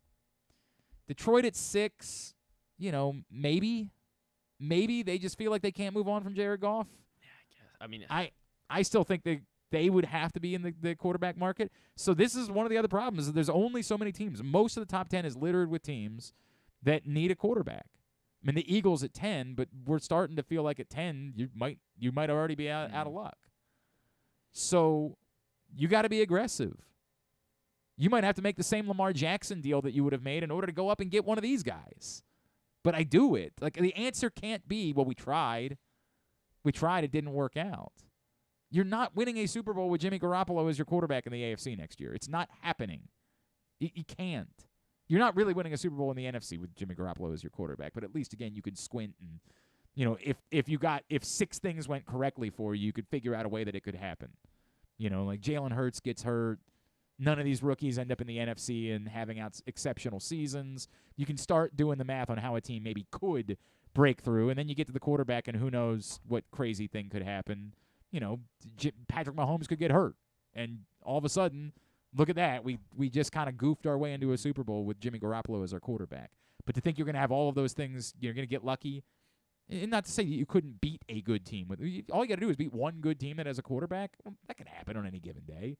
But in the AFC, it's going to be 4. Mm-hmm. And to think that you're going to do that in the AFC, to think that you're going to run Jimmy Garoppolo out there in the playoffs, and you're going to go, Josh Allen round 1, Lamar Jackson round 2, Joe Burrow round 3, Patrick, I guess round 4 would be an NFC team at that point. But still, you're going to beat 3 of them in the process. You're going to beat Allen, Burrow, Mahomes with Jimmy Garoppolo. In the world where anything is possible, sure, anything is possible. But in the practical world, no. Well, that's why I think practically, it seems I would think it's likely they get Jimmy Garoppolo because they're gonna try. They're trying to win, and Jimmy Garoppolo. But what does that mean? Once they're out, because I don't think they're gonna be able to pull off a top 10 trade. I don't think they're gonna be able to pull off Aaron Rodgers or Lamar Jackson. So they have to do then run Zach Wilson back out there again. You would run Zach Wilson over Jimmy Garoppolo? 1,000%. I would run Zach Wilson back out there over again. We're presenting a purgatory sscenario. This is the problem. Yeah. It's the thing that you can't say out loud, right? You can't out loud say you're better off in hell than in purgatory, right? But that's the reality. Yeah. You're way better off in hell than you are in purgatory. In Zach Wilson, there's the 1 in a million that somehow he gets his head straight, or I just run out one of the guys I already have. Like, let Mike White be the quarterback again next year. Joe Flacco. No, they clearly have no interest in doing that. They had the opportunity. They weren't interested in it. Would you go Joe Flacco or Jimmy Garoppolo right now? Jimmy Garoppolo, but honest to God, no. In that scenario, I just let it be Joe Flacco and hope that I win 2 games and I get the number 1 pick next year. I'd rather be in hell than be in purgatory. The scenario where I'm signing up to be good enough to not get my quarterback again the following year is nightmarish. It's the worst scenario I can present, is the scenario where I'm good enough to be competitive, not good enough to win a Super Bowl, and not really have a viable chance to win a Super Bowl, and too good to be able to get a high draft pick in order to go get my quarterback the following year. That's a nightmare scenario. I just can't wait until Gary Vee buys the Jets, and then it'll be an exciting franchise. You're obsessed with Gary Vaynerchuk. You're obsessed with. Well, I mean, he's gonna make some moves. Okay. It's gonna. All right. He'd turn him around. He'd help turn him around. We'll come back in. We'll get a tidbit. We'll get Tid-bit to wrap up. I don't know what we're doing here. I don't know what's going on. Hey, tonight, Stan the Fan, Ross Grimsley, they're catching up with Mike Devereaux, who, much like Mike Bordick, was down in Sarasota working as an instructor with the Orioles during spring training. That's tonight, 6 o'clock, facebook.com/PressBoxSports. If you miss it live, see it tomorrow, youtube.com/PressBoxOnline or PressBoxOnline.com/video. Come back in, wrap it up. Glenn Clark Radio. Are you a diehard O's fan looking for the perfect way to show your team spirit? Look no further than Birdland Sports. Birdland Sports is a small business run by fans for fans. They offer a wide variety of unofficial O's merchandise, from the Birds Are Coming tees to player cartoon shirts and more. And the best part? Their prices are more affordable than the big guys. So head to birdlandsports.com and grab your gear today. Show your support for the Birds with Birdland Sports. Gambling can be a fun and entertaining experience, but there are risks involved. If you're planning on betting on the game at the casino or on your phone or computer, know your limit, stay within it. Set a budget and a time to stop. Remember, gambling isn't a financial solution, and it doesn't mix well with alcohol or drugs. Know the risks and have a plan before you begin gambling. For free and confidential services, call 1-800-GAMBLER 24/7 or go to helpmygamblingproblem.org. Have you experienced hardship due to COVID-19? CCBC is here to help. With funding available for short-term career programs, you can get back on your feet in no time. Starting this March, become a certified apartment maintenance technician to secure your future. CCBC's program offers hands-on training and prepares you for a rewarding career in the growing field of property management. Don't wait any longer. Call 443-840-2222 or online at ccbcmd.edu for more details. CCBC Apartment Maintenance Technician. Your new career starts now with funding available. 443-840-2222 or ccbcmd.edu. The latest edition of Press Box is available now. On the cover, Luke Jackson profiles Orioles phenom Gunnar Henderson, breaking down how he was able to become the top prospect in baseball at such a young age and what could be next in his first full MLB season. Also inside, we meet lacrosse players from the men's and women's college programs across the state, and Bo Smoka breaks down another year of wide receiver issues for the Ravens. Press Box is available for free at over 500 area locations, including 60 Royal Farm stores, and you can always find the entire edition, as well as the best daily coverage of the Orioles, Ravens, and Terps at PressBoxOnline.com. That first sip. That first bite. Start your day off right with a delicious breakfast at Royal Farms. Choose from a fantastic selection of fresh Royal Farms breakfast sandwiches and top it off with a rich hot cup of the freshest coffee in the world. At Royal Farms, breakfast is available day and night. It's the freshest breakfast in the world. Real fresh, real fast. Royal Farms. The Baltimore County Police Department is hiring. Entry-level officers start at over $60,000 and over $64,000 for lateral officers, with $10,000 signing bonuses available. Plus, cadets start at over $32,000. Great benefits are available, like medical, dental, and vision insurance, tuition reimbursement, 15 sick days per calendar year with no limit, career advancement to more than 20 specialized units, and more, with further incentives for military service members and veterans. A passion for service, a career for life with the Baltimore County Police Department. Find out more at joinbaltimorecountypd.com or call 410-887-5542. Must be a United States citizen, have a valid driver's license, and a high school diploma or GED equivalent. If you miss anything on the show, don't forget that you can watch full episodes at youtube.com/pressboxonline, and you can download podcasts on Apple, iTunes, Amazon, and Grindr. Wait, did I say Grindr? I don't think that you would find it on Grindr. Not that I know it's on Grindr or anything, I swear. On second thought, you know what? I don't care what you think. Here's Glenn. All right, back in here as we are winding down for a Monday edition of the program. A good show today. A lot going on the program. Today's show has also been brought to you by your local Toyota dealer, buyatoyota.com. The Toyota Tacoma comes in a range of models and trim lines, so you can choose the perfect Tacoma to reflect your unique personality and driving habits. Check out buyatoyota.com for deals on new Tacomas from your local Toyota dealer today. So what we've learned this morning is that Griffin loves Jimmy Garoppolo. It's very weird. I don't know where that comes from. I don't know if that's just because Towson beat him once, and so... Like, you're still enamored by him. You want him to be more relevant because it makes Towson more relevant somehow. I'm not really sure where the... That's a good angle. I just don't know where it comes from. I mean, I don't think he's this punching bag that I feel like we're making him out to be. Like, what do you think he is? I mean, I think he's a serviceable quarterback. I mean, yeah. I mean, he's not going to compete. I mean, he did compete with. I guess he did get beat pretty bad in the Super Bowl against Patrick Mahomes. But he just wins. That's what. But what does that mean? I mean, he wins football games and he gets you into the playoffs. And then once you're in the playoffs, I feel like anything can happen. Patrick Mahomes gets hurt. Whatever happens. Okay, I asked you the question earlier. Do you think that Jimmy Garoppolo can break through this AFC group of quarterbacks? No. That's why I don't understand why you're so... But if I'm the Jets, what are my options? That's what I'm... I have to do better than that. Somehow, some way. I can't just settle for not good enough. I think realistically they cannot do better. And then you're screwed. And teams are trying to win. Yeah, they are screwed. You're screwed. Teams are trying to win. Then Jimmy Garoppolo represents you being screwed. Like, you can't make it something that it isn't just because it's the best of what's around, Dave Matthews Band. Like, it's to say, well, like, this is your only option. Well, like, if it's a bad option, I'm still not taking it. Like, that's just the reality of the circuit. I don't really care what the Jets do. To me, this is more me reflecting my Ravens feelings on another team. Like, you can't tell me, well, yeah, but you got to have somebody play next year. Sure, let somebody, let Tyler Huntley play, I guess. I don't know. This is why Lamar Jackson is so valuable, because look at what your options are. Look at what the other choices are. I'm glad it's not Derek Carr.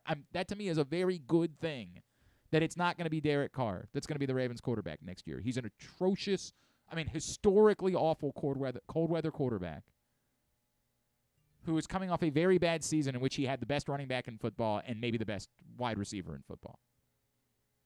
I don't want that guy. Nah. That's a good thing to me. That's been taken off the table. That can't be considered as a backup plan.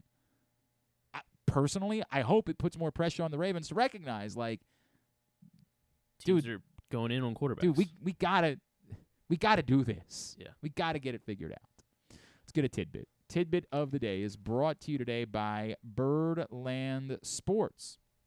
Birdland Sports. By O's fans, for O's fans. It is an awesome T-shirt company that's getting you ready for opening day with really cool player designs and sort of fun graphic tees related to the Birds, like this mountain tee celebrating the Birds' closer. How about this very cool tee celebrating the luscious locks of the top prospect in baseball? Or shirts that sort of combine love for multiple things in Baltimore, like, the baseball team and the greatest television show of all time, like using the wire lettering on the Birds T-shirt, or the Birds Are Coming version of the Omar concept with the Oriole bird in the coat. Like, those are the types of things they do at Birdland Sports. Birdlandsports.com is the website. Go find out more right now and get your order in. You got plenty of time to get your shirts ahead of opening day. Birdlandsports.com. All right, so Caitlin Clark had a triple-double last night as Iowa beat Ohio State to win the Big Ten title. She went 30, 17 and 10, 17 assists. That was a blowout last night. Yeah. That was the bummer, is that when, like, after the Maryland-Iowa game was excellent. Mm-hmm. Maryland came up short, but it was an excellent game. It was well worth the time. The title game was poo. She became the first player in women's Division I history to record 3 career 30-point triple-doubles. No one else has ever done that. 3 30-point She's amazing. triple-doubles. She's unbelievable. Yes. She's a rock star. North Carolina lost to Duke on Saturday. They are now the first preseason AP #1 team to lose 12 games in a season. It's interesting. Before that, it was the 2013-2014 Kentucky Wildcats, who lost 11 games. The 11th being the national title game that year. Let's see what else we got. For spring training, there was a no-hitter on Friday. The Cubs had a no-hitter over the Padres. Cool. First spring training no-hitter since 2017. Who knew? The Angels threw a no-hitter. Sure. And then finally, Paolo Banchero had his 11th 25-point game over the Paolo weekend. Banchero tidbits are we going to do? It's slow season right now. And we can do better than this. He's a no decent one rookie. here cares about Paolo Banchero. There is not a soul in this city that gives a rat's ass about, except for Stan, because he's a weird Duke fan. Stan is, really? Yes, Stan is because he lived in Durham, so he's a weird Duke fan. So it was 11th 25-point game. Broke his tie with Penny Hardaway for the third most by Magic rookie. You're not really trying to. This can't be where this. So I wanted to ask you who has the most 25-point games as a rookie in NBA history. There are 6 guys that did this over 50 times their rookie season. So who are those? A functional pen here a second ago, and 6 it's guys. disappeared. I don't know where it went. You want this one? It might have fallen on the floor or something. Sure, throw me that. Okay. LeBron James. Not LeBron James. All right then. Kevin Garnett. Not Kevin Garnett. All right. Kobe Bryant. Not Kobe Bryant. These guys are not quite. They're not too modern. Oh, okay. Sure, no problem. This is a great one. How about Earl the Pearl, who was MVP? Not Earl the Pearl. Yeah. He just outside. He's top 8 with 43 for Earl. Wes Unseld. Not Wes Unseld. Maybe it was Wes Unseld. Which one of them was Rookie of the Year and MVP in this? It was Wes Unseld, wasn't it? Wes Unseld? Well, I think it was Wes Unseld, now that I realize. I believe it won Rookie of the Year and MVP in the same season. It was one of the two of them. I don't remember who it was now. Maybe it was. Wes Unseld was the MVP and Rookie Year during 68, 69 season. There you go. I nailed it. Good job. But it wasn't the answer. It was not the answer. Larry Bird.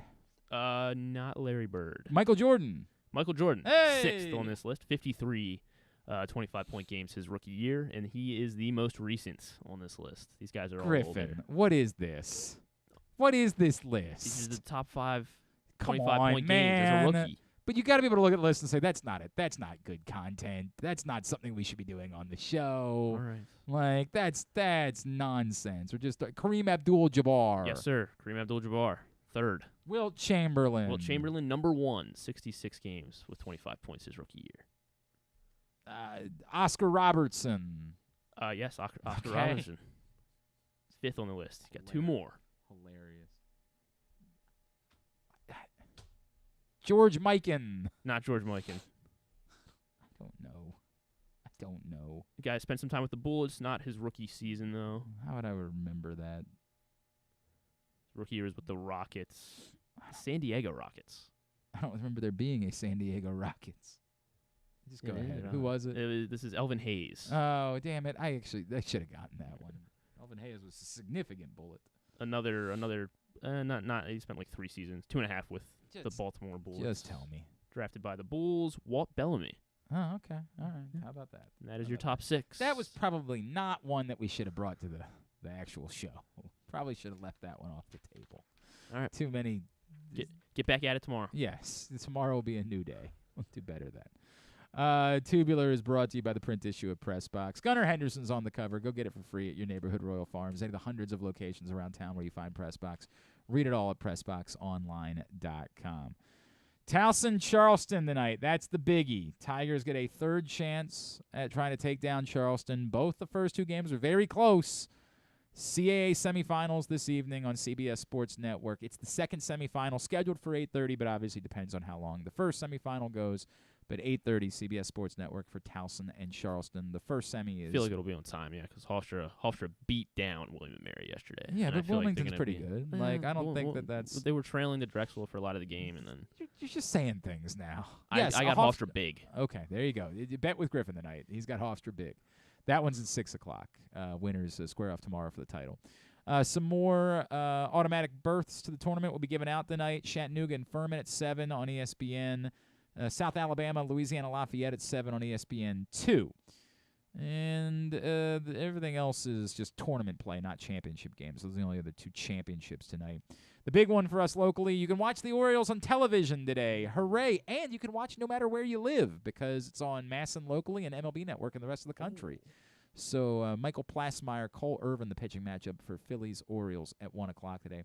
NBC Sports Washington, Capitals-Kings at 10:30. ESPN Plus and Hulu, Oilers-Sabres at 7:30. NBA TV, Hawks-Heat at 7:30. Pelicans-Kings at 10.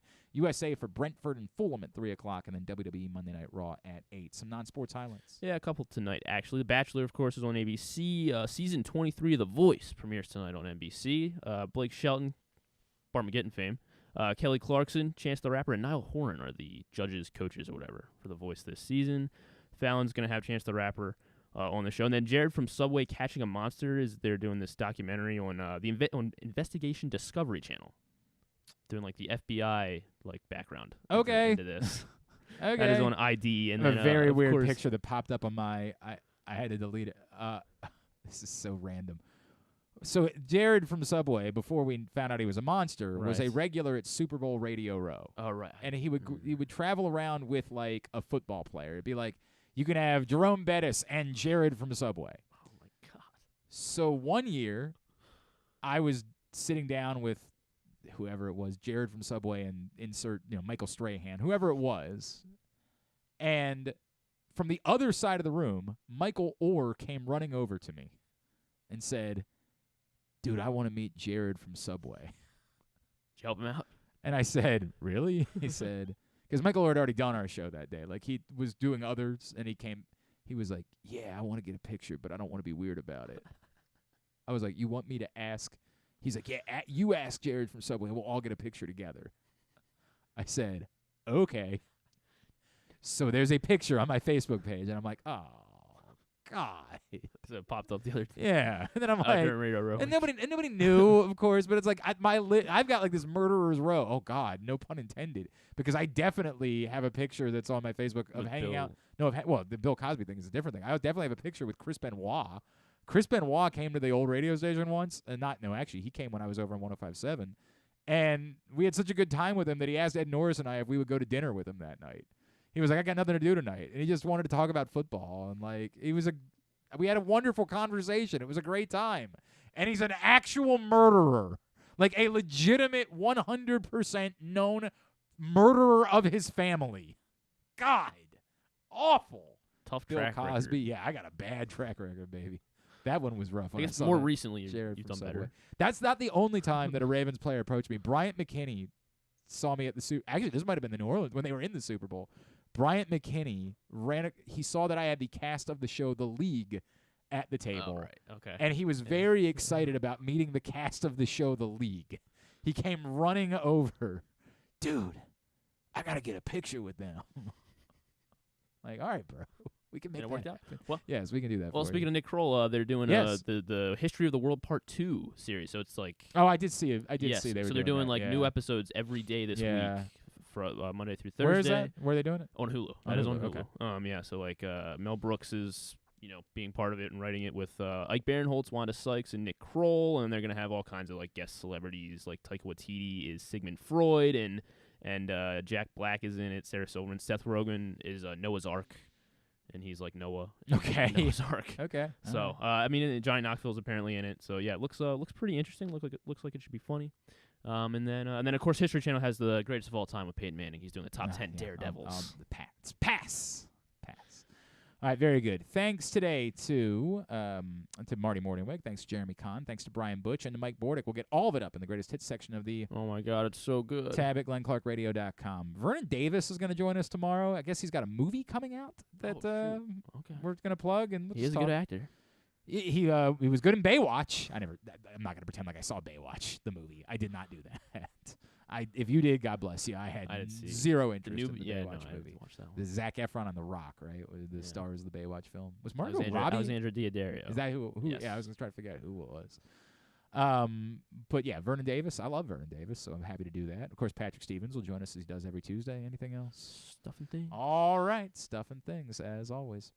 Of course, we might have an answer by that point about the Ravens. We'll find out. Thanks everybody at PressBox, all of our great sponsors and partners, including Baltimore County Police Department, Problem Gambling, Royal Farms, of course, the Costas Inn, as well as, your local Toyota dealer, buyatoyota.com, Birdland Sports, and CCBC. Thanks to Griffin at Griffin_Bass is how you follow him. Your friend was throwing you under the bus. You didn't watch the fights on Saturday night? No, I watched the fights. And what was the allegation that was being made? I don't know. He's an idiot. I'm inclined to believe him. I think you might be a fraud. Okay. I think you might have been watching. You know what? I know the truth. And I think you might have been watching Barmageddon. Why would he feel the need to say such a thing? I don't know. Got a lot of questions. Also, why does he run a fake character on Twitter? Because he's an idiot. All right. I got a lot of questions about that. We've had regular conversations over the last couple of months. He loves you. We've been checking in all the time. I think there's a chance. You know what? I might be on his side. I think you might be a fraud. I think you might be. I think you might not even love Jimmy Garoppolo the way that you're pretending to love Jimmy Garoppolo. I think it might all be fraudulent. I think everything might be a fake love is a strong character. word, but yeah. Can we talk about the female landscapers that were here earlier today? The mulchers. I've mulchers never out here? seen a trio of. Oh no, it was all female landscapers that were here today. I've never seen that before. They're working. You know hard. what? I'll save that thought for another day. They were working. Save hard. it for another day. Have a great Monday night. I think they got the job done. Go Towson basketball. Let's go. Duke sucks.